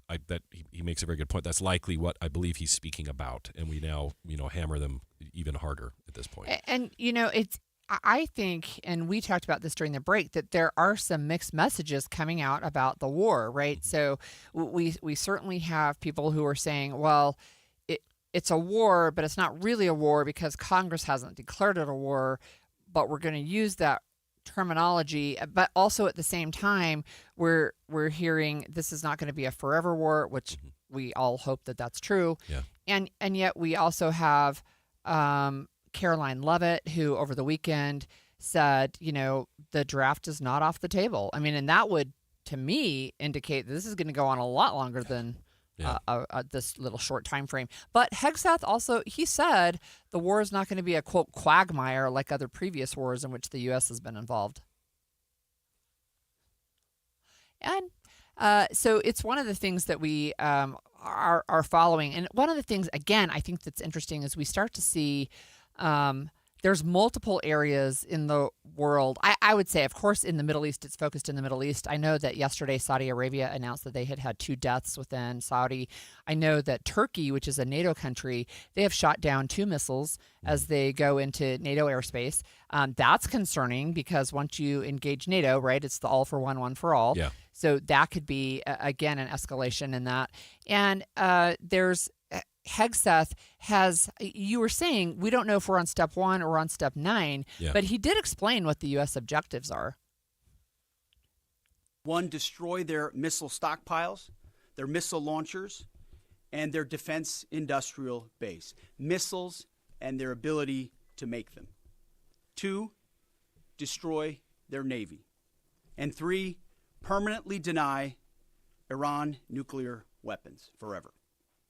It's a laser-focused, maximum authority mission delivered with overwhelming and unrelenting precision. This is not endless. It's not protracted. We're not allowing mission creep. The president has set a very specific mission to accomplish, and our job is to unrelentingly deliver that. Now, he gets to control the throttle. So I thought it was interesting. He brought up 3 things there, if I heard him right. Number 1, missiles. Number 2, Navy. And number 3, nuclear. Yeah. So that makes sense to me. I mean, missiles, their ability to launch them, even if they're unguided, they are destructive, and their ability to not only shoot them, but make them, right? So you're talking about not only debilitating their ability to shoot them, but also to make them. And some of those are buried deep, right? This is not an easy thing to do. So that takes some time. Navy, the General Dan Kane in the same briefing this morning says that we have struck more than 50 Iranian naval ships. I would assume their Navy's pretty much cooked at this point. I don't see how they would withstand much more than that. And then number 3, the nuclear part, I think that might be a little bit more difficult because you might be talking about something as specific as brain power. You might be talking about materials, things that are hidden, hard to find, have been moved around. That could maybe take some time. I think those 3 objectives, if those are clear and we're quantifying how far we're on those steps, I think that's a good thing. To your point, I think the president is giving a little bit, somewhat mixed messages, which to me is not a surprise from President Trump, of giving some mixed messages where literally it was today or the day before saying, hey, this is about over and we're just going to do more. Something like those conflicting messages. I think that's where the concern lies for a lot of people is, well, which one is it? Right. I think message discipline could be at a higher level at the current White House. I think it's interesting, too, because we've also had mixed messages on regime change, and Hegseth didn't mention that at all, but we've had first messages were not about regime change, and then we are about regime change, and then President Trump yesterday, or the day before, as you mentioned, said, I will be involved in selecting the next leader of Iran, and Iran said, no, you won't. And they selected the Ayatollah's son to become the next Ayatollah.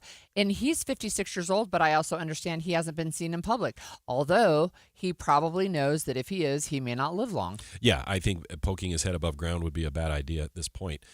You make a great point of what are we really after in the long term? I think they can be related, meaning if we don't want them to have nuclear capability, who is leading the country and what their mode of thinking is, I think is a valid conversation to have, because if it is kind of a different person but same ideology, well, we haven't really accomplished anything.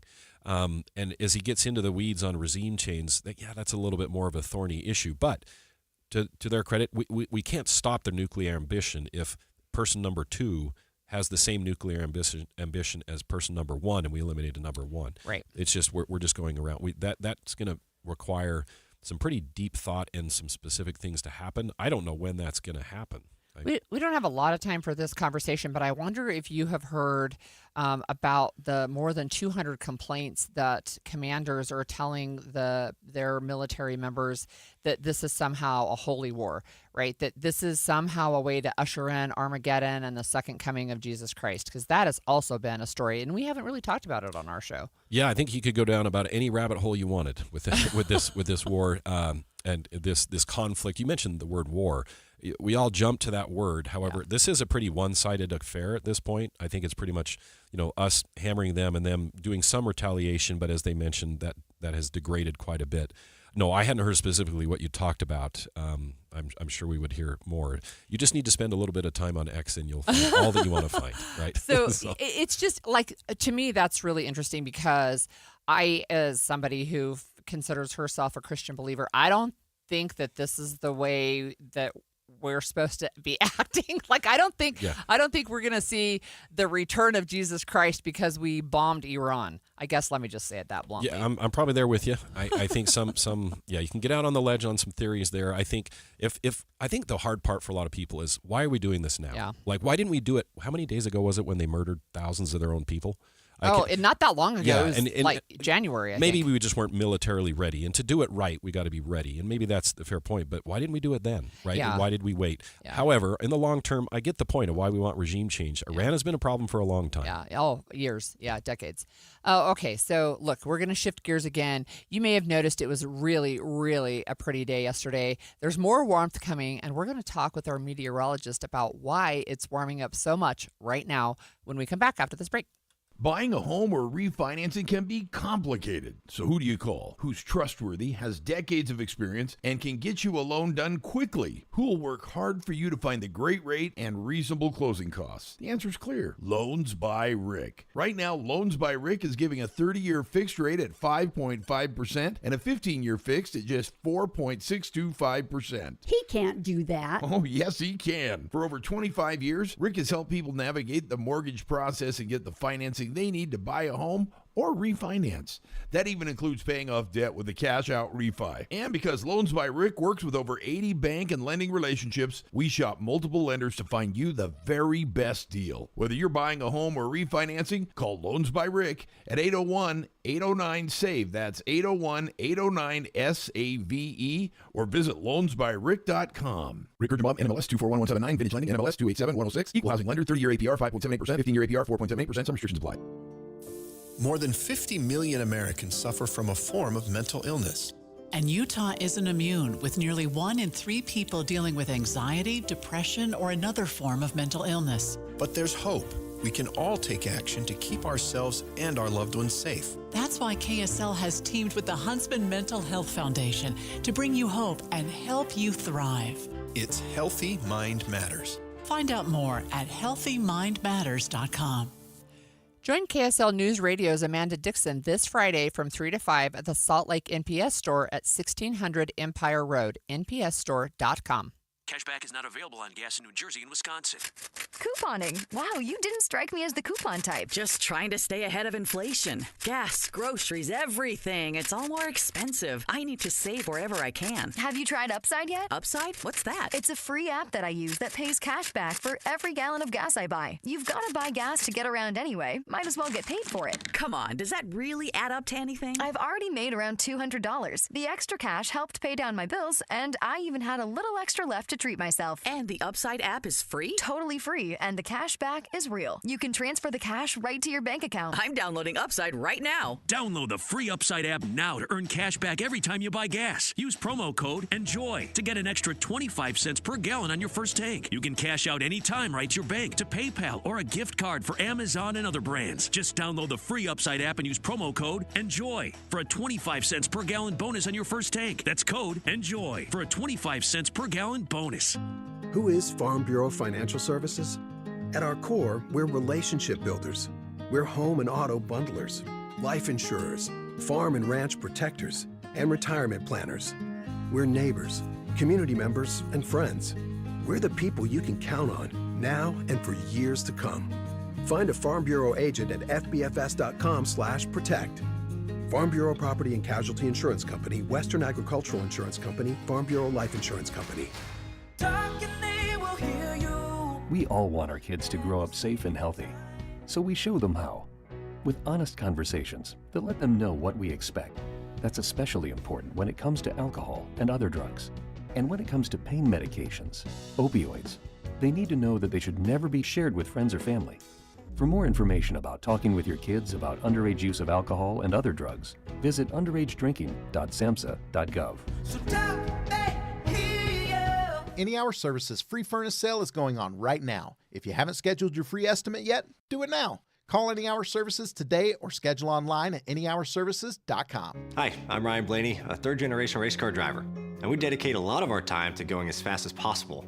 My grandpa Lou is the reason why my dad and I started racing, and I'm really proud to follow in his tracks. But when my grandpa was diagnosed with Alzheimer's, it was a very unexpected bump in the road for us. I've learned a lot on this journey with my grandpa Lou, and the memories of my grandpa will always be with me. It's important to notice if older family members are acting differently, experiencing problems with their memory, or having trouble with routine tasks. Talking about Alzheimer's can be really tough, but if you notice something, have a conversation with your loved one. Encourage them to see a doctor or offer to go with them. Early detection of Alzheimer's can give your family time to explore support services, make a plan for the future, and access available treatments. The Alzheimer's Association provides care, support, and research to help you take control of the situation with your family and manage the disease together. If you or your family are noticing changes, it could be Alzheimer's. Talk about seeing a doctor together. Visit alz.org/time to talk. A message from the Alzheimer's Association and the Ad Council. The new Inside Sources. I do love spring, and it feels like spring. It does, yes. So down in Utah County where I live, we were just a little under 70 degrees yesterday. My flowers, my trees, they're budding, and it feels really great, but it's also early March. We're not even to halfway yet. Yeah, correct. Very early March. So we have with us KSL meteorologist Matt Johnson. Thanks, Matt. Why is it so warm? Yeah, I mean, that's been my question all winter long. Just this persistent high pressure that keeps coming back. And, it's interesting. We've got a set of warm days this week, some are on the cooler side, but even the air quotes cooler is still above normal by a few degrees. Wow. And then next week we could tap into 80s. And that's not normal at all for March, is it? 80-degree weathers along the Wasatch Front? No, that's 20-plus degrees above the normal. And even St. George next week could dip into the 90s. I'm even seeing some early preliminary model data put down a 98-degree day sometime next week in St. George. So it's... I don't know if we should celebrate that because... It's a little early to celebrate. Yeah, I'm really concerned about water. Yeah. And I have to ask you this question, and you may not know. Does this mean we're going to have an unusually hot summer? One would think. I think naturally that's where my mind goes too. But if I've learned anything in my years of forecasting is that just like this fall, it was really wet in October. And then it was the most quiet winter we've ever seen. Wow. So kind of a similar deal, right? There's not necessarily a 100% correlation between what's happening in the spring and what will happen the rest of summer. For all we know, monsoon could kick in early. I don't know. But I mean, I would think one thing for sure, I don't know whether this summer is going to be hot or not based off this heat wave, but the snow melt might, start earlier than normal because of this 2-week period where we're going to be quite warm. Yeah, so no storms on the horizon right now. No, not right now. Because I still remember as a kid being taught April showers bring May flowers, right? So, right. So is there a statistical backing to that? Meaning, should we expect some good moisture this spring on average to where we know it's not snow, but at least we get something? Yeah, I really do agree with you on that because our wettest months are March, April, and May. And along the Wasatch Front, on average, climatologically speaking, it's our wettest months. Oh. But we've had such an outlier year, it's really hard to trust the climate history here along the Wasatch Front this year because it's just the atmosphere's kind of been in outlier mode, if you will, right? Yeah. A lot of high elevation rain, little snowpack, little snow in the valleys. And so I think we'll still get some small storms that bring showers. Just I don't know if it's going to be a traditional spring like we would hope to have. So those that do want, you can still ski in the morning and golf in the afternoon. Right? Exactly that. Okay, all right. Not saying that I've tried that. Maybe I have, but anyway. But you talked about maybe early snow melt. Is that impacting yet our ski resorts, or are they still at high enough elevation that they're seeing the colder temperatures?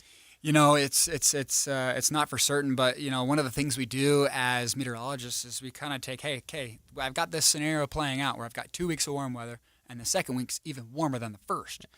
And you look at the elevations of where the snowpack's worst, and that's that mid mountain. So places like Snow Basin, Park City, Deer Valley, their bases aren't as high as the Cottonwood resorts, and they've been struggling all year long, including Powder Mountain, to keep terrain usable. And so I would think with this 2-week mild weather stretch, we may see some resorts close terrain, and in some worst cases, in Arizona or California, maybe even portions of Utah, maybe some resorts might have to call it early. Wow. If this gets as bad as we might think that it could, that's definitely a scenario that could play out. So no one's done that yet, but you're saying it's possible.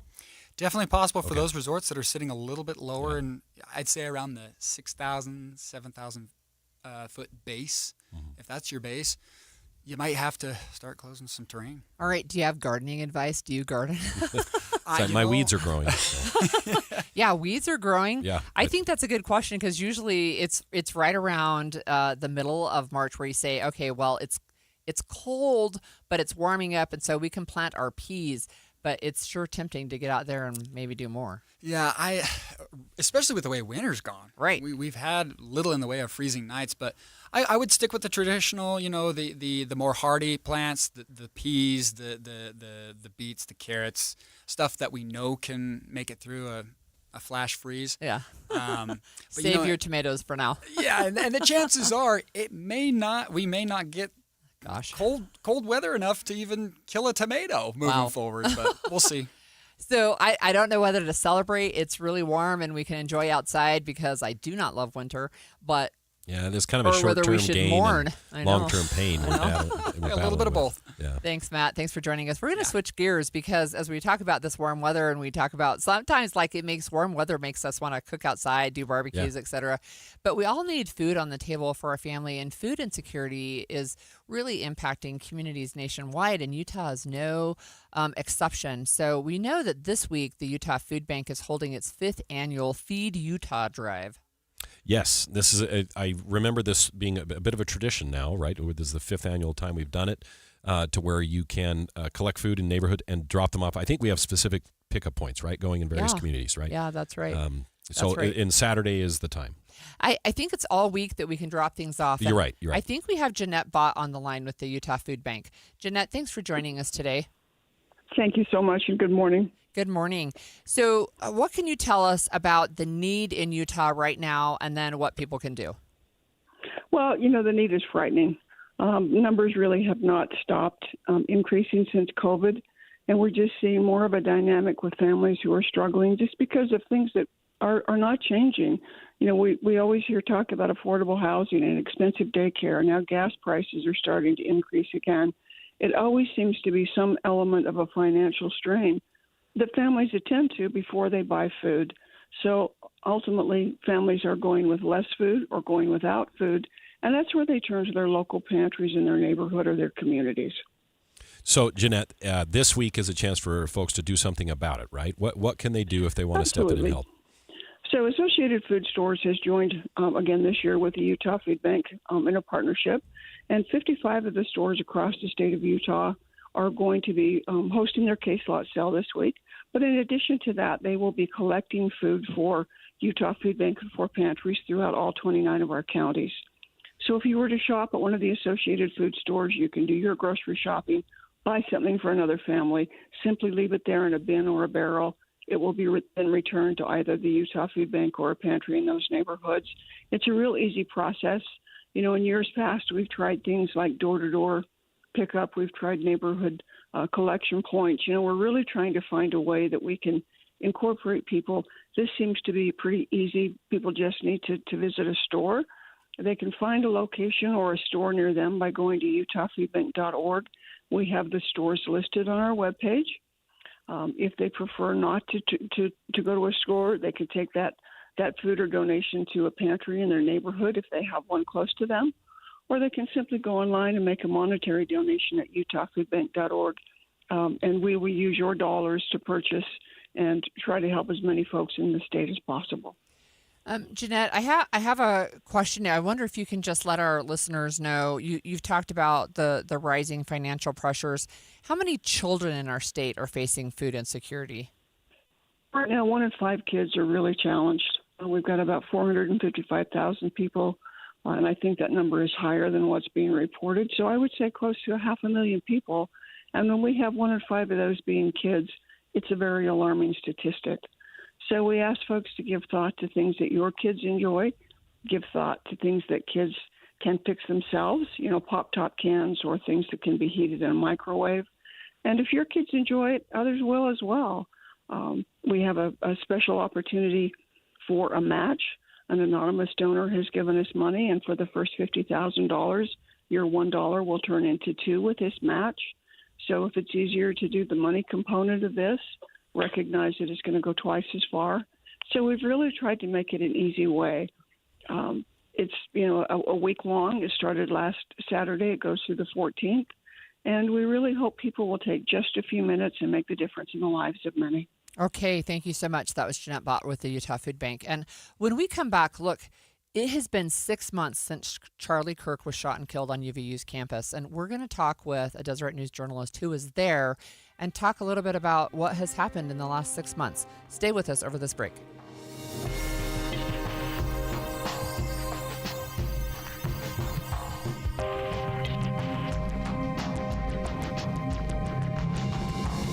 KSL FM Midvale. KSL Salt Lake City. From the KSL Common Spirit Health Studios, this is KSL News Radio. Utah's news, traffic, and weather station.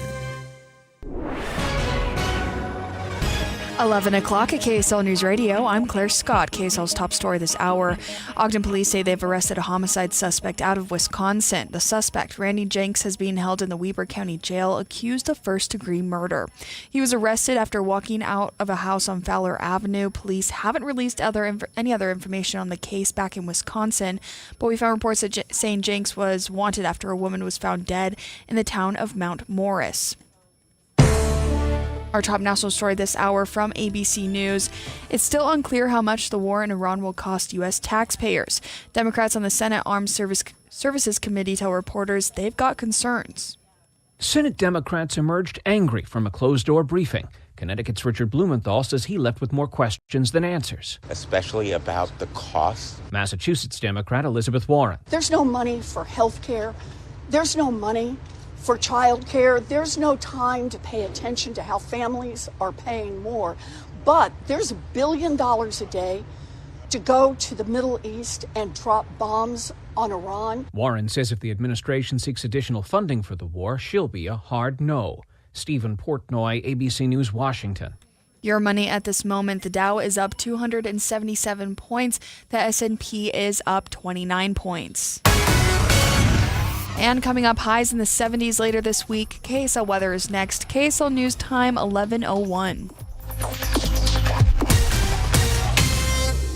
Mornings are for recharging. And they're for starting your day right. We volunteer to join you in the car. Get news and weather at 102.7 FM during the most important part of your day. Andy and Amanda, each morning between 5 and 9 on KSL News Radio. Amanda, I've got a cruise planned in a couple of months, and I was thinking about the other people who may have cruises planned coming up a few months from now, and why right now would be the best time for them to begin their weight loss journey on Soda Weight Loss. If you started right now, you could lose 20, 30, 40 pounds before June. That's right. I lost 37 pounds in 3 months, 3.5 years ago. And the beauty about soda is it's not a quick fix. This is learning that is going to last you the rest of your life and help you be healthy. Your clothes fit better. Your energy comes back. You don't get winded going upstairs. Yeah. Things that maybe you don't even realize. When I let go of 70 pounds in 5 months, it felt like a transformation. You learn what works for your body so you don't get addicted to shots or drugs. You just work with a nutritionist who's going to teach you how to keep the weight off for a lifetime. Right now, you should go check out sodaweightloss.com, see all the thousands of before and after pictures, or speak with a nutritionist by giving a call 866-800-SODA. Soda Weight Loss. Join us for a short time to have results that last a lifetime. Hi, this is Derek Overstreet, president of the New Millennium Group and co-host of Stop Working, Start Living with KSL News Radio. Can you imagine what your life would be like if you could retire 3 to 5 years earlier than you thought possible? The things you could do, the loved ones you could spend time with, the memories that you could create.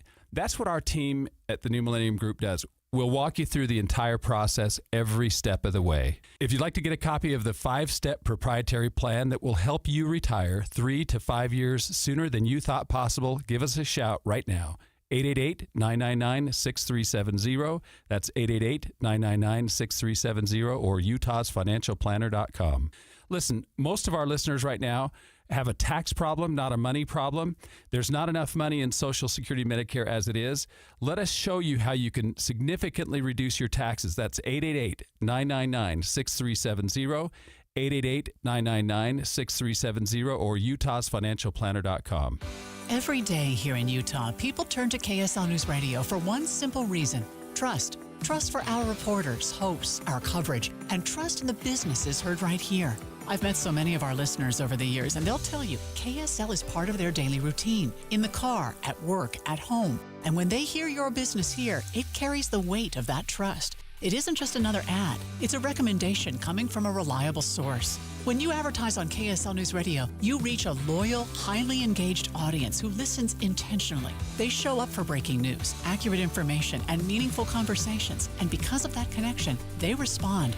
And when you pair our on-air credibility with digital tools like display advertising, social media, streaming audio, search, geo-targeting, and retargeting, you get a full funnel strategy that works and reaches the right people at the right time. Get marketing that truly moves the needle. Partner with the voice Utah trusts. KSL. Learn more at kslnewsradio.com/advertise. Traffic and weather together every 10 minutes on the 9s, brought to you by UCCU. Direct deposit gets you $300. Love where you bank. Here's Cameron Elliott. Looks like we have a crash eastbound on 2100 North just before the I-15 intersection, and it's got the right shoulder blocked with what looks to be a passenger bus. There's also a stalled vehicle on the shoulder of eastbound I-80 heading up Parley's Canyon, but it doesn't seem to be causing any major delays. Otherwise, it doesn't seem there are any major delays on roads in northern Utah. Whipple Service Champions is Utah's most trusted name for heating, cooling, plumbing, and electrical services, and they're your first choice for offering honest second opinions. Cameron Elliott in the KSL Traffic Center. Highs stick to the upper 50s today and tomorrow, and then things warm up fast. We can see highs reach 70s Thursday and Friday and remain in the upper 60s into next week. Right now it is 46 and mostly cloudy. I'm Claire Scott from the KSL Common Spirit Health Studios. Listen online at kslnewsradio.com for Utah's news, traffic, and weather station. The all-new Inside Sources. Your inside access to the people and policies shaping Utah's future. Here are Greg Skordas and Holly Richardson on KSL News Radio. So it's hard to believe, Rusty Cannon is with me today.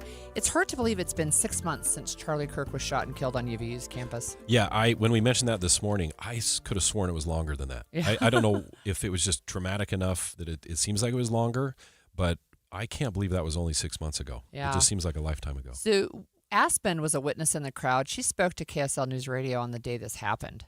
I was against the wall when he got shot. I didn't see where he got shot, but all we heard was a gunshot, and all of us ducked, and people were just trying to run away, and people were getting trampled over, and I stayed behind to help this old lady that couldn't walk well. So one of the things that I remember, so I was actually here at work. In fact, Greg Skordas and I were talking with our boss, and I saw a news alert come through my phone, and I just said, Charlie Kirk's been shot. And then I saw the video that was like, this is not survivable. Yeah, that was a video that I wished I never would have watched. Yeah. But it was hard not to. Everybody wanted to find the information. As soon as unfortunately, I watched it twice. It was hard to believe. Yeah. But I still vividly remember it. That's something you don't forget. And I think that was part of what was so shocking that day is how violent that was. It was very violent. And you know, my very first response was, is that AI?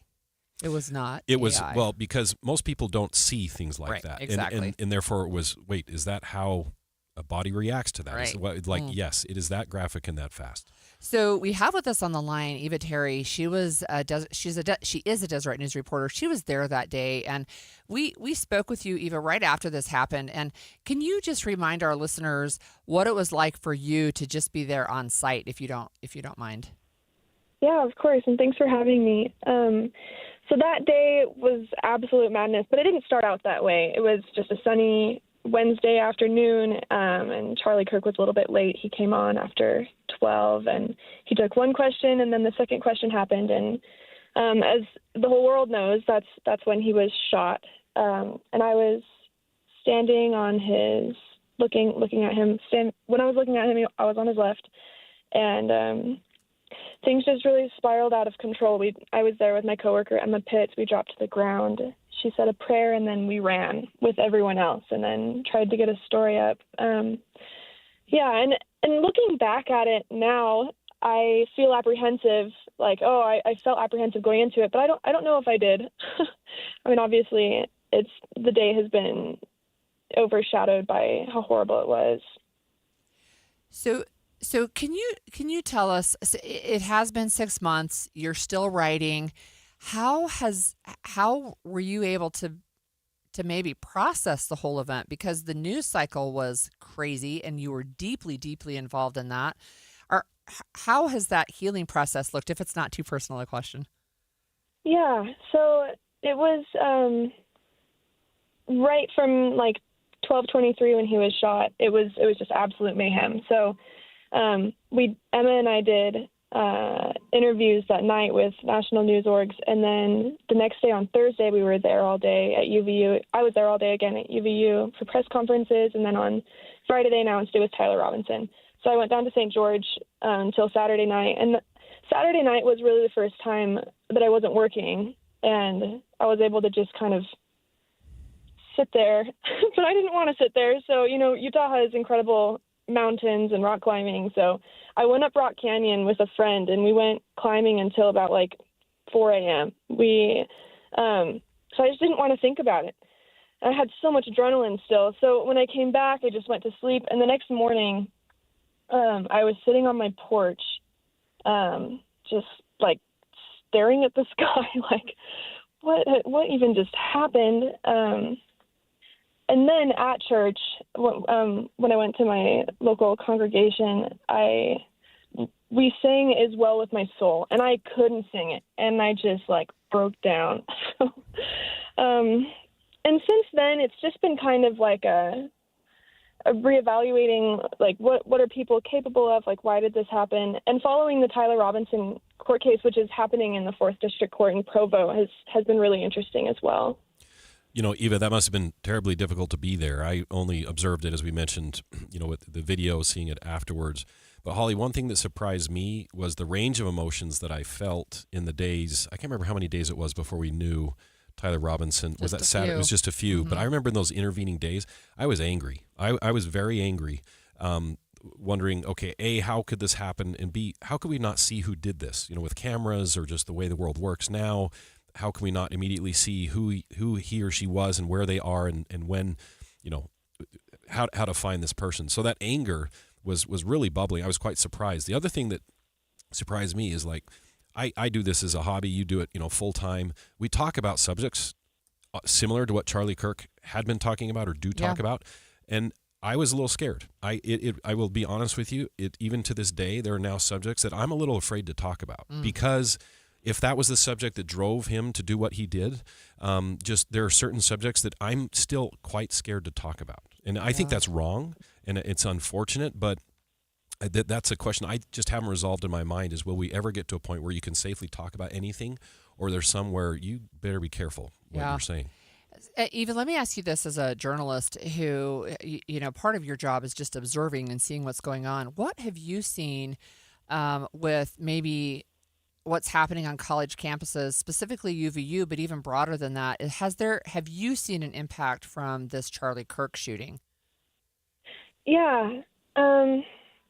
So I have seen an impact I think everyone is just feeling a lot more anxious about talking about politics. The Young Republicans group in Utah, I know they've been going around to other campuses around the U.S. And trying to channel a similar thing that Charlie did. So I mean, people are trying to be brave through it and keep talking about the issues that Charlie Kirk talked about. But I do think that everyone is just on the whole more apprehensive. And the other thing that I've really learned from reporting on this and watching it really closely and following the Tyler Robinson case is just that the internet is a cesspool. It's so bad. And I mean, like, Tyler Robinson came from a very normal area in southern Utah. He was from St. George, just north of St. George. And like right after he was, right after they announced that it was him that is suspected to have killed Charlie Kirk, I went down there and I knocked on all of his parents' neighbors' doors, which is the most annoying journalist thing that you could ever do. I mean, these people are going through a really hard time, and then here I am. But they defended his parents just as normal, good people. And so it's like, okay, how does this kid from St. George, Normal, Utah, become accused of murdering someone in this fashion? And I think my generation, Gen Z and millennials, a lot of our social engagement happens online, and it's just made me really skeptical of the internet. You know, that's a good point. I think one other thing that I realized that day, Holly, was how quick some misinformation went out. You know, about, you know, you remember that whole thing with George and everything. Of just, you know, there's the person, there's not the person, all of that, and how in today's world it was pretty instantaneous. Not only was the bad video we talked about, but just everything under the sun of people posting it and all. I think one other thing I learned is that maybe at times like that, it's important to step back and wait for the correct information to come out and not be too quick. And we do need to point out, and Eva mentioned this, and thanks for joining us, Eva, but that Tyler Robinson is accused and he is on trial, but he's still presumed innocent until we go through this process. Yes. Well, thank you so much for joining us. Next, we're going to shift gears and go back to the state legislature and some things that will be on the ballot this fall. Stay tuned.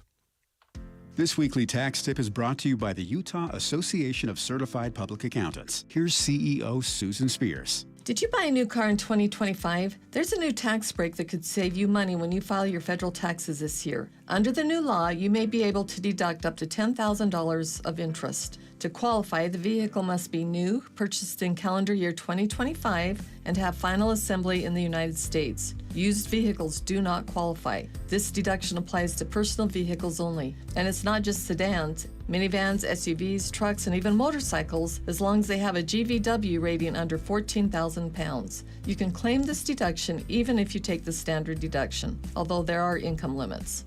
Get the most out of your income tax preparation when you hire a licensed CPA. Visit uacpa.org to find a CPA that's right for you. And check out new tax tip videos by following on social media at Talk to Your CPA.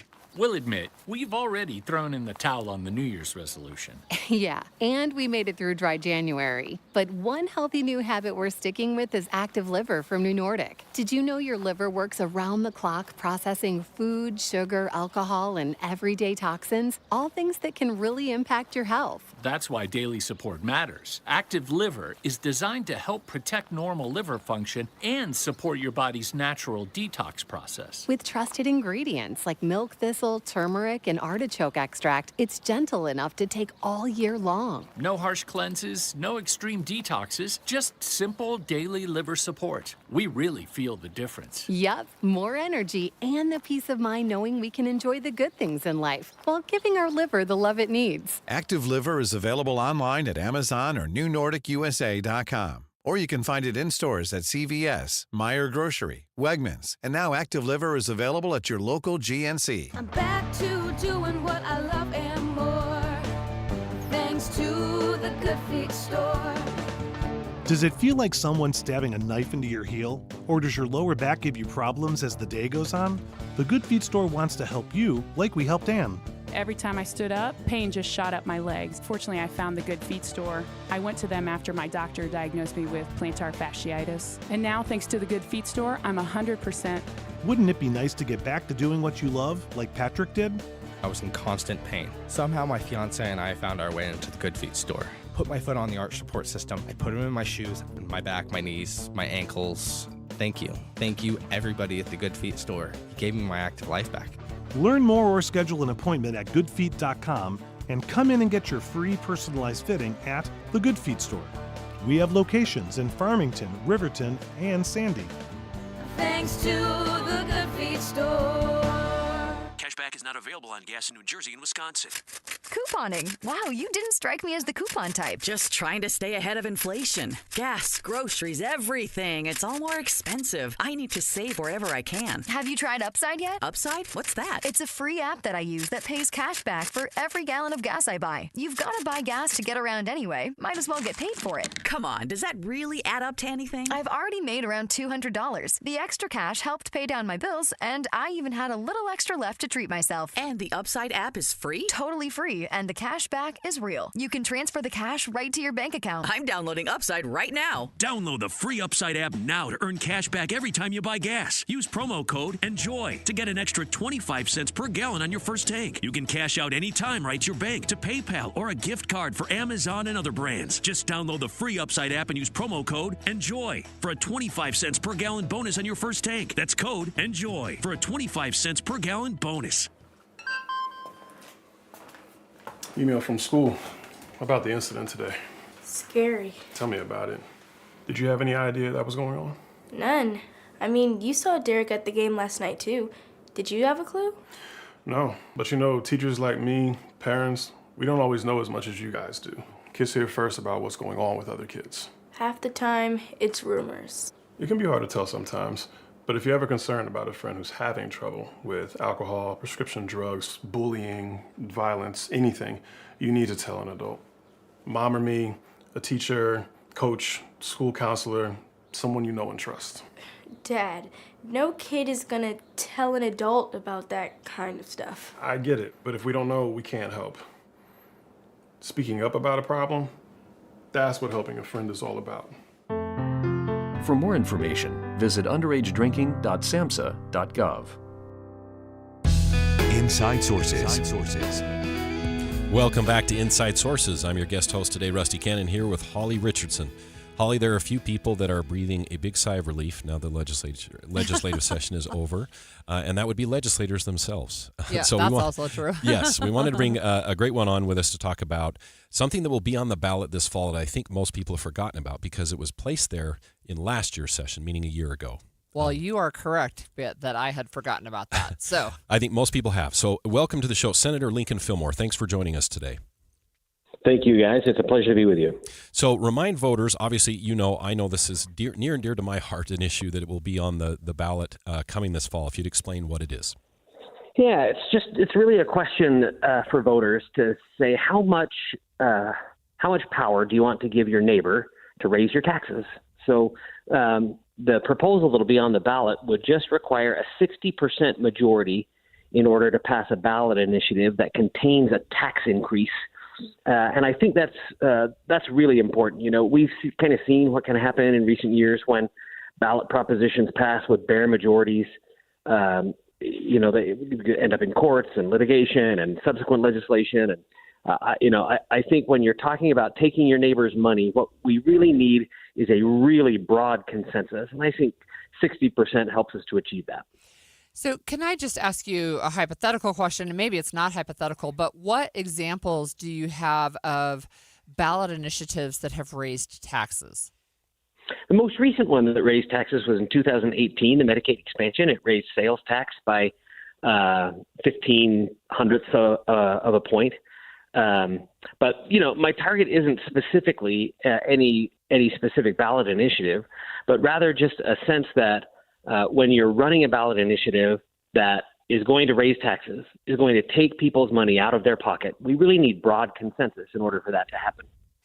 So another one that passed in Arizona a few years ago, Holly, as well, there was a ballot initiative that almost doubled or virtually doubled their income tax rate. It was roughly around 4%. It jumped it to 8% for those making above, I can't remember the hurdle, 200,000 or some number like that, doubling it and seen as quite a significant loss there as far as tax policy in Arizona. That was then repealed, but then later they promulgated a constitutional change themselves in Arizona as well, and so that's another example. So another question for you, Senator. This is obviously something that the legislature proposed, but is up to the people now, right? That's just right. As a reminder of how that works. Yeah, the legislature doesn't have the power to amend Utah's constitution, and it's one of the you might call it a quirk because it's not really common among state constitutions, but it's a quirk that I really like, that the people and the legislature have to be in agreement in order to amend the Constitution. And so this would just be a constitutional amendment. It would ask the people, how much power do you want to give your neighbors in order to raise your taxes? And as you mentioned, Rusty, in other situations, it's just not good policy for 51% of the people to be able to raise taxes on the other 49%.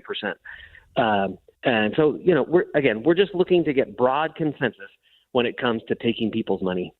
One thing I'll disclose fully, Holly, here. I love this idea so much. I've actually signed up to try to help this effort, so I want to disclose that. But this is something we worked at. This took about 3 years to get passed. It was not an easy thing to get passed. But as another example, in previous or other initiatives in other states, and certainly he mentioned 2018 here in Utah, it's often out-of-state money that comes into propose something, either oppose or support, right? That's what happened in 2018 here and in many other states. I think this is somewhat of a proactive or a preemptive effort, right? To try to say that, okay, that's fine. But if something is going to come in that is a big question like this, it shouldn't be hard to say 6 out of 10 of your neighbors should agree to make it pass. That's the idea. And this would be statewide, right? So Citizens Initiative statewide. This doesn't have anything to do with whether your city is going to raise your taxes. Correct. No, this would be a statewide issue. Just be something that would raise, sales taxes or property taxes or income taxes or gas taxes on a statewide basis. So, Senator, what would it look like now? Obviously, there's certain hurdles that you have to jump through, as we all learned. How this unfolds, right? There's notice given. Can you talk about that or where people will find out information about this? Yeah, you'll see in the late summer as ballot initiatives are being prepared. This won't be the only one on the ballot, but everything will go through a public notice process. Things will be written, posted on websites, actually posted in newspapers. Another ballot initiative on there is to change the Constitution so that we don't have to publish in newspapers that no expense, but can instead place them on websites that's much less expensive that anybody can read. So those kind of go hand in hand, just people will be able to read exactly what the initiative does. They'll be able to read arguments for and against it. I imagine there will probably be at least some advertising on both sides from private groups, and look forward to the well-informed Utah populace thinking about this and thinking about how much power do they want to give their neighbors to raise their taxes. So we do have a texter that says 60% is too low. It should be at least 75%. So Amen. That's right. So we entertained a higher number. I'll tell you that. You, Senator, you mentioned that it won't be the only initiative on the ballot. Can you talk to us maybe about some of the other ones that you know of? Yeah, well, I mentioned the one. We've got kind of a quirk in our Constitution, one that I don't love so much, and that is that it requires us to advertise in every newspaper around the state anytime a constitutional amendment is placed on the ballot. And the downside about that is that newspaper advertising is very expensive. And there are so many fewer newspapers now that we end up paying $1 million or more to advertise in a newspaper in every county in the state that most people don't read, where advertising or creating a website is much less expensive. And then it's available to anybody with a phone or a computer or a public library or a friend with a phone or a computer. And so we get much more universal spread of the message. In that way, voters will be much better informed about what they're being asked to vote for, and at much less taxpayer expense. So that'll be on the ballot too. And I hope that citizens will agree that it's not a good use of money to place advertisements that nobody will see. I never thought about $1 million. I didn't realize it's gotten that expensive. There's just not that many papers either. Yeah. You're right. But there'll be a few things. So you mentioned this newspaper thing. I actually forgot about that. This 60% question that we're talking about now. You could also see this Prop 4 repeal on there, and then you could also see anything additional that the legislature puts on. You could have almost up to 4. Is that correct? Yeah, that's right. Yeah, there'll be at least the 2 constitutional amendment proposals. It's possible that there might be another one. Maybe regarding something related to Prop 4. Obviously, the ballot proposition that people are trying to put forward to put Prop 4 back on the ballot.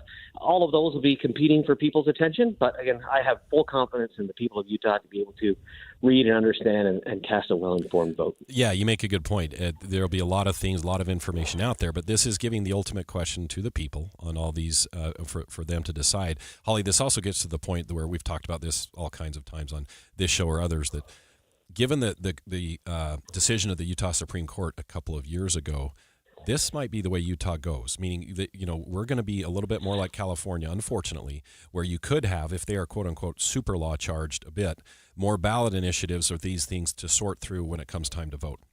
My parents Yeah. used to live in California. They used to have 10 to 12 of these on every single ballot. So go ahead, Senator. Yeah, that's a great point. That having this constitutional amendment about raising the threshold for tax increases is really important in an environment where the Supreme Court has stripped the people of any recourse after an initiative has passed. Right? Like there's nothing that their elected representatives can do to change it. The only way to propose a change for an initiative that has passed is to launch a whole other initiative at potentially the expense of millions of dollars, which getting that to reduce taxes, I think, would be a lot harder than it would be for interest groups who are thinking, yeah, we want to get the money from our neighbors to be able to do the kind of program that we want. So in that environment where the people really don't have recourse, I think it's really important that we have broad consensus from the get-go. All right. Thank you so much. That was Senator Leakin Fillmore on a ballot initiative that was actually passed last year, but will be on the ballot this year. Yep. So when we come back, this was a really interesting thing that caught my attention this morning, and that was an alert that said that Iran may be activating sleeper cells outside the country, which to me, it was like, wait, what? That sounds like sci-fi stuff, right? Yeah. What we're actually going to learn more about what that means with retired FBI Special Agent Carl Schmay when we come back after this break.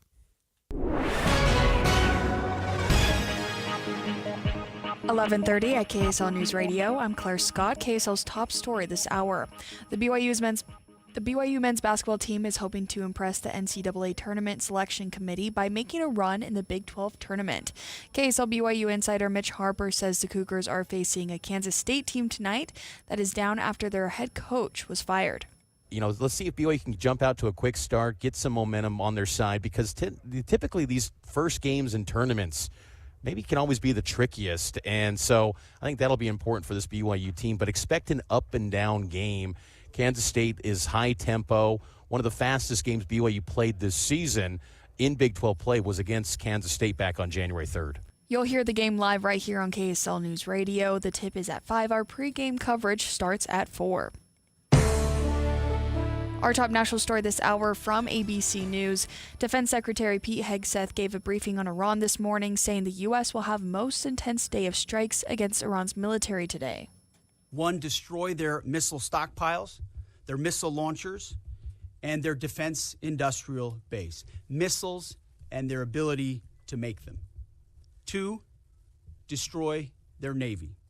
And 3, permanently deny Iran nuclear weapons forever. It's a laser-focused, maximum authority mission delivered with overwhelming and unrelenting precision. He says the war will not be a quagmire like other previous wars. Iran did launch a round of missiles and drones at Israel and other Middle Eastern countries early this morning. Your money at this moment, the Dow is up 343 points. The S&P is up 37. And coming up, temperatures are on the rise. KSL weather is next. KSL News Time, 11:32. A reminder about the simplest way to get updated for your day. Hit your KSL preset when you jump in the car, and we'll take care of the rest. Hear key news updates and traffic reports. Andy and Amanda from 5 to 9 in your car. KSL News Radio at 102.7 FM. Andy, I like that shirt. Is that a new shirt? It is. It's from Ann Collar, and it's really rare to find a shirt that looks good and is super comfortable. And this is a fabric unlike anything I've ever felt. I got one for my husband and my sons, and they watching my 19-year-old put on the Ann Collar shirt and sort of check himself out in the mirror.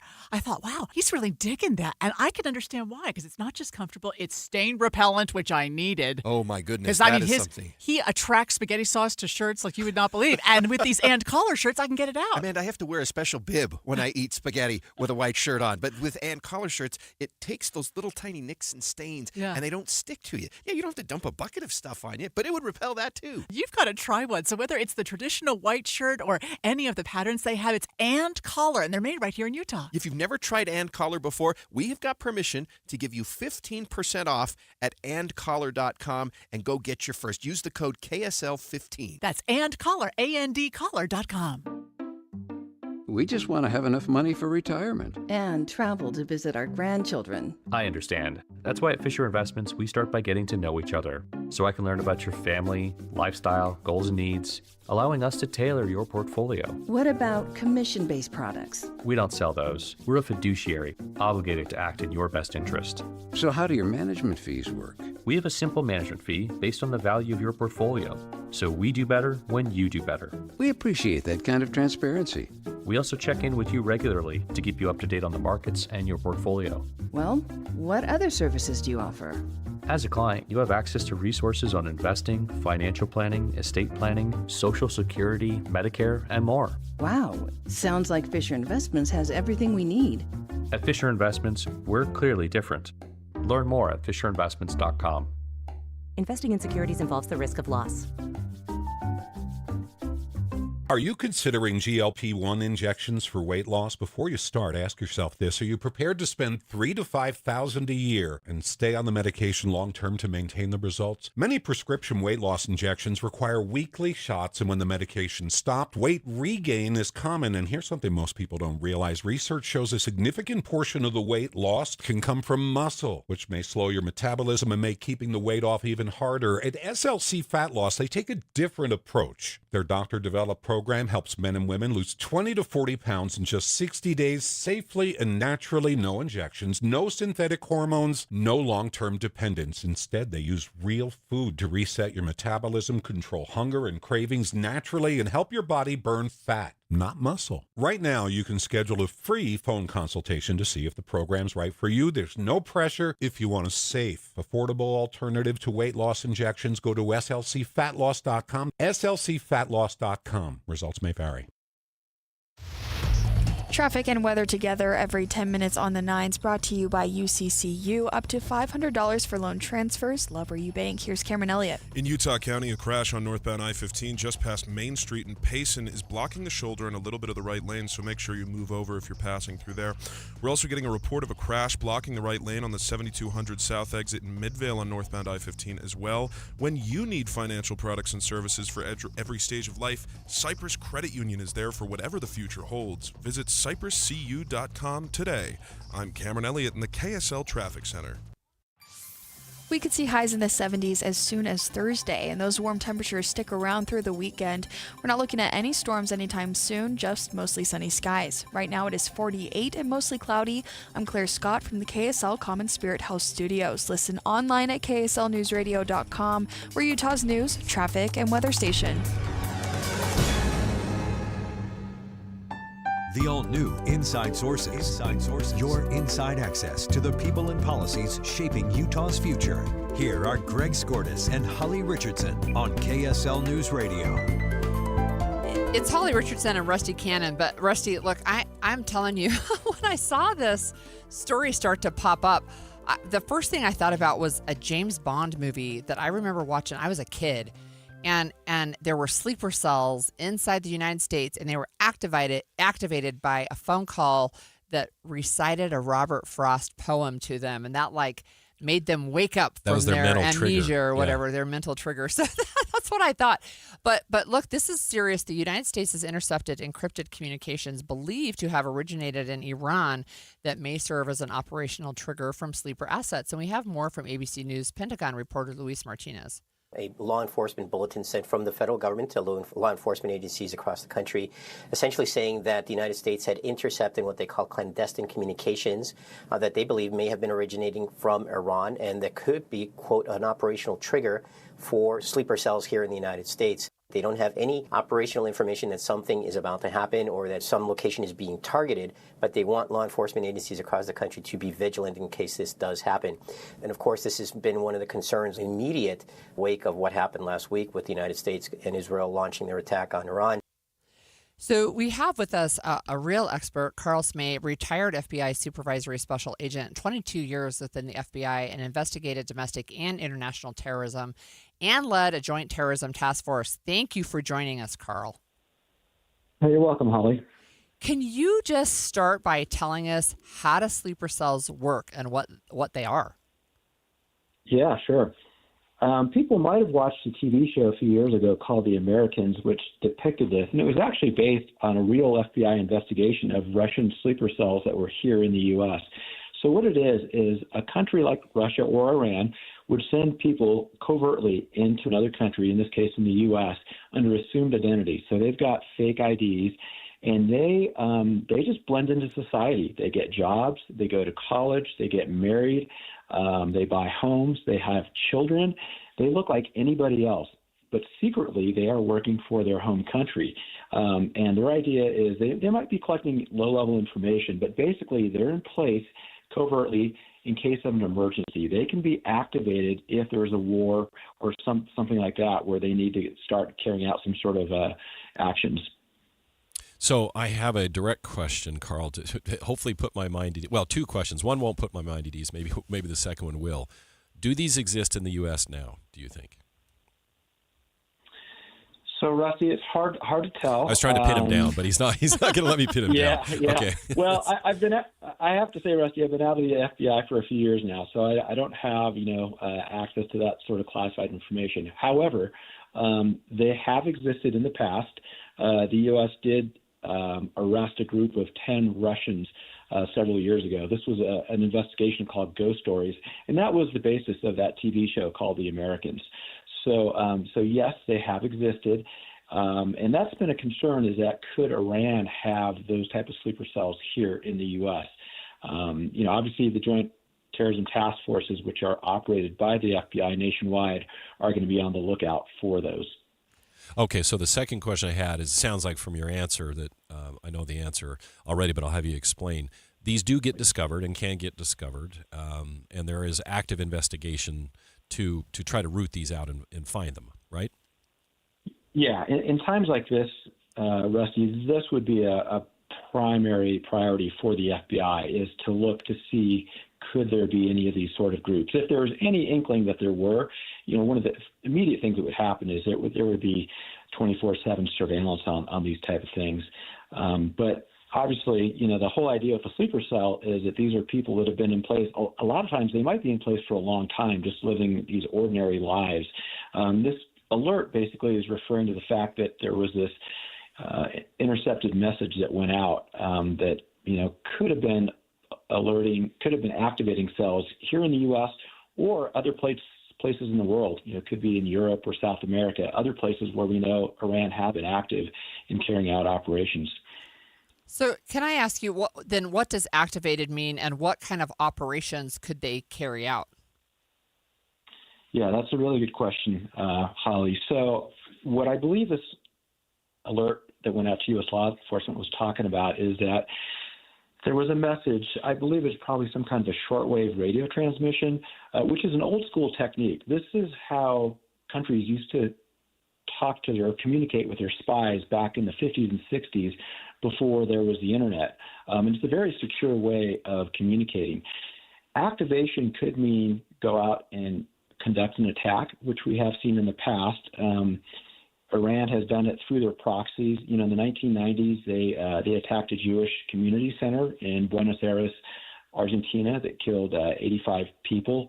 It could mean killing dissidents or political figures. Holly, we talked last time, a few days ago, how Iran actually had a plot to try to kill President Trump back in 2024. So there's a variety of things that it could look like, targeting different kinds of people. It's interesting, Holly, as you think about this, I try not to, trying to think of the right term, liken this to movies, right? But I think there is some intersection to where movies have documented how this has happened in the past, as he mentioned one, or these types of things. It's not far from it, I think, right? It doesn't feel like it's far from it. It seems like that sometimes the movies get a little bit right or so. Carl, do you have a good level of comfort that these things are thoroughly looked after, or do you think there's some things we're missing at this point? So I think that this is going to be a priority for the FBI, working with their law enforcement partners here in the U.S. I think other parts of the world, where there's maybe less security, that could be a greater concern. And another thing, Rusty, that could happen is that, in addition to sleeper cells, one of the things that we have seen recently is also people that are perhaps inspired by what's going on in Iran to conduct attacks. There's concerns that there was a shooting at a bar in Austin, Texas that took place recently that was carried out by an individual who might have been inspired by the war going on in Iran. There was also a couple individuals that were arrested in New York City recently for throwing improvised explosive devices. And once again, it looks like they might have also been inspired to carry out terrorism. It doesn't look like they were actual operatives of Iran, but once again, they were drawing inspiration. They're maybe angry about what's going on in that part of the world. So one last quick question. We only have about a minute. If the law enforcement is going to be on higher alert, what types of things would they be looking for especially if they are people who have been embedded in the community for a long time? So if the FBI has, it's likely the FBI does have ongoing investigations. So they are going to be looking at any changes in patterns. They're also going to be talking to any sort of human sources they might have that are able to report on these groups. They're going to be looking at their signals intelligence to see is there any communications going on. It's also important for the FBI and their local partners to work with the public, to ask, for people to say something if they see something suspicious, because somebody might see a tip that looks unusual.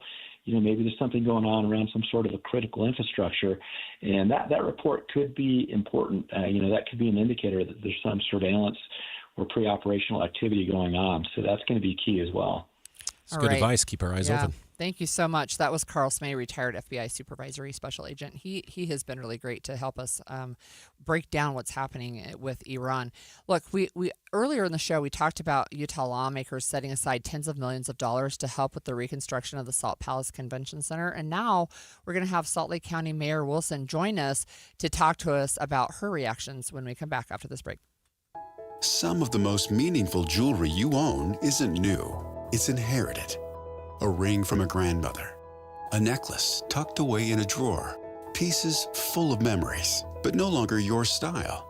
Duke's Jewelers specializes in reimagining family heirlooms into custom pieces you'll actually wear and love. Duke's on-site jewelers and designers work with you one-on-one to honor the original story while creating something fresh, modern, and uniquely yours. From resetting diamonds into new engagement rings, to transforming multiple heirloom pieces into one stunning design. Every project is crafted with care, precision, and intention. Don't let meaningful jewelry sit unused. Let it live on beautifully. Visit Duke's Jewelers on Main Street in Springville or online at dukesjewelers.com. Duke's Jewelers, where old stories become new treasures. dukesjewelers.com. KSL Broadcast Group contests are open to participants 18 years of age and older that are residents of Utah, unless otherwise specified. Employees or agents of the station, Bonneville International Corporation, other area radio stations, or any entity associated with the contest may not enter. Persons who have won in the last 30, 60, or 90 days from a station contest or event may not be eligible. Full general contest rules are available at kslnewsradio.com/contests. Did you know your baby might need their first dental visit sooner than you think? Did you know your baby should visit the dentist after their first tooth appears or by their first birthday? Keep your family healthy. Your smile matters. Babies can get cavities as soon as they have teeth. Bad bacteria can be transferred to a baby's mouth through unwashed spoons or pacifiers. Pacifiers dipped in sugar or sweetened drinks can also cause cavities. Prevention begins by using a small, soft toothbrush and a little fluoride toothpaste. Grain of rice size ages 1 to 2 and a pea size ages 3 to 6. Practice with your baby before their first dental exam. A dental professional can give you the best advice to keep your baby healthy and smiling. If you don't have a dentist, visit YourSmileUtah.org for more information on community dental services. This message brought to you by Utah Oral Health Coalition, Utah Dental Association, University of Utah School of Dentistry, the Utah Department of Health and Human Services, and other Utah health partners. Remember, a healthy smile means a healthier life. Your smile matters. Do you have an IRA or 401k? It's natural to think of this as being your money, right? But remember, you still have to pay taxes when you withdraw this money in retirement. And you could be paying a lot more in taxes on these accounts than you know. a lot more. Learn the strategies that can help you reduce or eliminate your taxes in retirement. Don't miss a special edition of Retirement Solutions Radio this Saturday afternoon at 3 o'clock, right here on KSL News Radio 102.7. Cashback is not available on gas in New Jersey and Wisconsin. Couponing. Wow, you didn't strike me as the coupon type. Just trying to stay ahead of inflation. Gas, groceries, everything. It's all more expensive. I need to save wherever I can. Have you tried Upside yet? Upside? What's that? It's a free app that I use that pays cash back for every gallon of gas I buy. You've got to buy gas to get around anyway. Might as well get paid for it. Come on, does that really add up to anything? I've already made around $200. The extra cash helped pay down my bills, and I even had a little extra left to treat myself. And the Upside app is free? Totally free, and the cash back is real. You can transfer the cash right to your bank account. I'm downloading Upside right now. Download the free Upside app now to earn cash back every time you buy gas. Use promo code ENJOY to get an extra 25 cents per gallon on your first tank. You can cash out anytime right to your bank, to PayPal, or a gift card for Amazon and other brands. Just download the free Upside app and use promo code ENJOY for a 25 cents per gallon bonus on your first tank. That's code ENJOY for a 25 cents per gallon bonus. This is Derek Miller speaking on business. Sutherland Institute is a Utah-based nonpartisan think tank that brings people together to explore practical policy ideas focused on strong families, individual freedom, and responsible solutions that benefit communities across the state. Executive Director Derek Monson joins us with more. America's approaching 250th anniversary is both a celebration and a reminder that freedom is never more than one generation away from extinction. Sutherland Institute has worked for 30 years to keep Utah a place where the foundations of freedom remain broadly popular, where Utah's model of strong families, vibrant faith communities, free enterprise, and a deep respect for constitutional government can be an example to the nation. In a time of polarizing political divides, Sutherland is using common sense principles to bring diverse perspectives to the same table and build coalitions that enact and defend sound laws, helping families and individuals thrive and promoting opportunity for all. The present moment demands that we rise above partisan considerations to nurture the ideas of freedom in Utah and help the American experiment to succeed for another 250 years. At Sutherland Institute, we build up the Constitution and the institutions that make us free. By bringing people together around shared values and practical solutions, Sutherland Institute plays a vital role in keeping Utah strong and resilient. Their work helps communities thrive while preserving freedom. Learn more about their impact at sutherlandinstitute.org. I'm Derek Miller with the Salt Lake Chamber, speaking on business. Any Hour Services free furnace sale is going on right now. If you haven't scheduled your free estimate yet, do it now. Call Any Hour Services today or schedule online at anyhourservices.com. An expanded Inside Sources. So it's being called a financial safety net by Salt Lake County Mayor Jenny Wilson, and that is the money that the Utah legislature set aside at the end of the session for the Salt Palace Convention Center renovations. Yeah, so this was sort of a last-minute shift, which often happens with the legislature as they wrap things up. But Mayor Wilson, thanks for joining us today. Happy to be here. Thank you. So give us your perspective. They've been calling it this sort of a financial safety net. Tell us what this really is about and the impact of this new infusion that we learned about a few days ago. Yeah, well, I'm happy to report that Salt Lake County has engaged an amazing architect and a team, and we're moving forward with the Salt Palace renovation design. This revenue provides somewhat of a safety net for Salt Lake County. Last year, we looked at, with the partners, an analysis of what it would take to rebuild the convention center. We're not doing a complete renovation of the center, but one that will be amazing for years to come and provide a better setup for the broader sports, entertainment, culture, and convention district. So this revenue is, if there were to be any, well, there's an unknown with the market. We don't know interest rates. We don't know lending rates. And this is such a large project that the county just needed a backup should revenues hit a higher level than we anticipate. And also when we ran the calculation last year, it was a little bit off. So it's a little bit of a technical adjustment this year. And we're grateful that all the partners have come to the table to support the county. Thanks, Mayor Wilson. And I'm wondering, I know you're still in the process of having an architect create what this could look like. What is your vision for this? Or is it bigger and better and brighter? Like, what is the vision that you have for this? Well, a couple things. First of all, the Salt Palace is an economic engine for our broader community. Its purpose is to fill hotel rooms and restaurants and add to our broader economy. That's sort of the model for every city, county in the nation that invests. And it is supported through tourism dollars. So a tax on tourists goes back to allow the center to operate and function on behalf of the economy and the broader community. What's exciting about the Sports, Entertainment, Culture, and Convention District is we're actually creating a master plan for downtown for the section between City Creek and the arena. And right now, there's a division. The Salt Palace kind of divides the area around Japantown. It's not a modernized center. It does just fine. But what we're going to be able to do with this renovation is open up east to west. So somebody will be able to leave the Delta Center and walk over to Bravenel Hall easily and kind of mid-block. It will allow for the creation of an entertainment district with bars and restaurants. So we're really going to see a revitalized, broader area. So, yes, we're going to have a new area for our Salt Palace. We're adding a ballroom, which is going to mean more revenue. It's exciting, but what thrills me is this idea of a more active downtown and one that's better master planned. So, Holly, I think the mayor's exactly right. With it being an economic engine, anybody that's participated in large conferences here or elsewhere knows the revenue that it brings in. So, Mayor, I had this question earlier when we talked about this on our show. Is there some thinking going into expanding the Salt Palace? Because some feedback I have heard over the years that it isn't quite big enough. Can we make it a little bigger to accommodate more?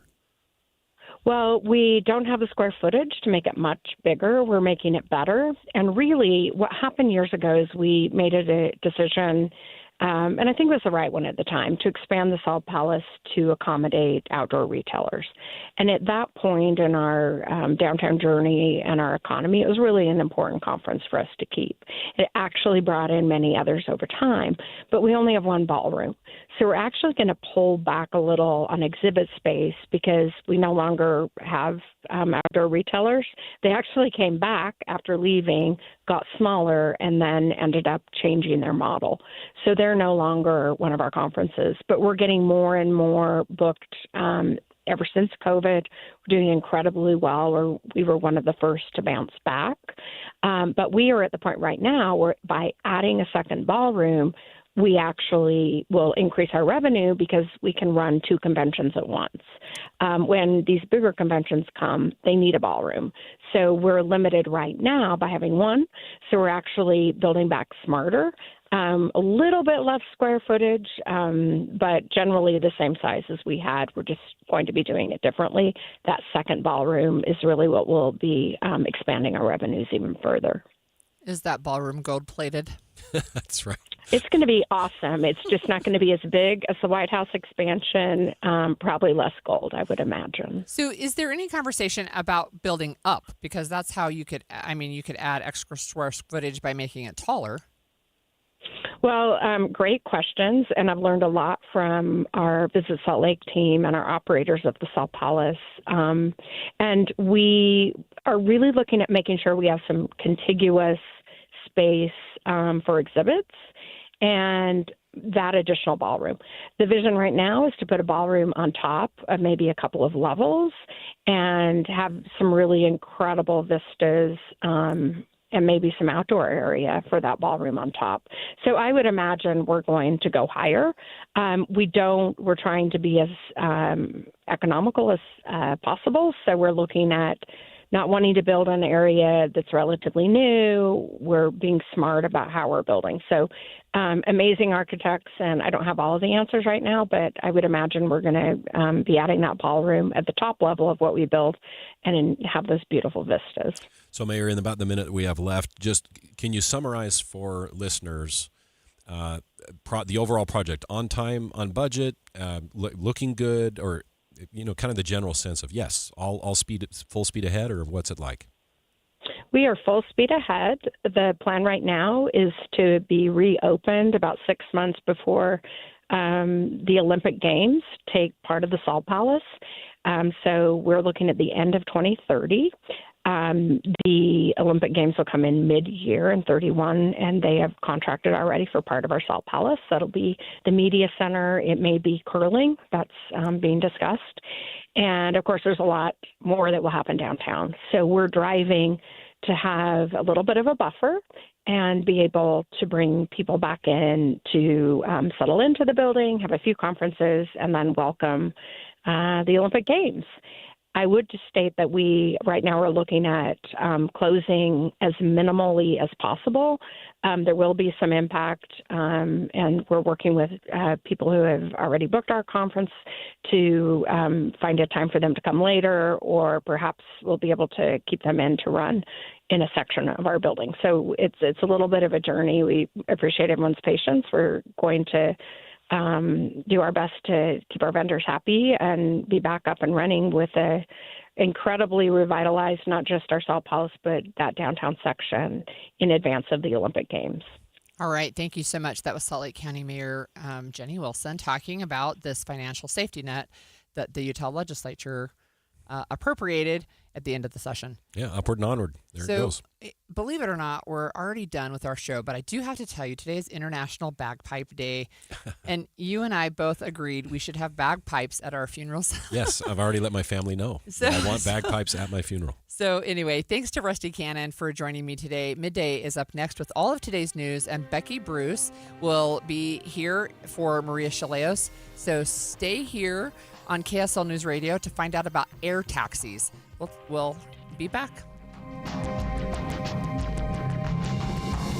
KSL FM Midvale. KSL Salt Lake City. From the KSL Common Spirit Health Studios, this is KSL News Radio. Utah's news, traffic, and weather station. Good afternoon, KSL News Time, 12 o'clock. This is Midday. I'm Becky Bruce, in for Maria Chaleos. KSL's top story this hour, Utah has been selected as one of 8 states to test electrical vertical takeoff and landing aircraft, more commonly known as air taxis and package delivery drones. KSL News Radio's Don Brinkerhoff is live on the scene near the Salt Lake International Airport. Don? Becky, Senate President Stuart Adams started talking about air taxis about 8 years ago, so he's pretty excited by this announcement. Well, that one day is here today. There's still a lot of things that need to happen before we'll start seeing those air vehicles in the sky, but Aaron Starks with 41G says it could all come together pretty quickly. We will start delivering parcels and packages utilizing current infrastructure like airports, right? And we'll start delivering that throughout the Intermountain West. That'll happen within the next 12 months. UDOT's Advanced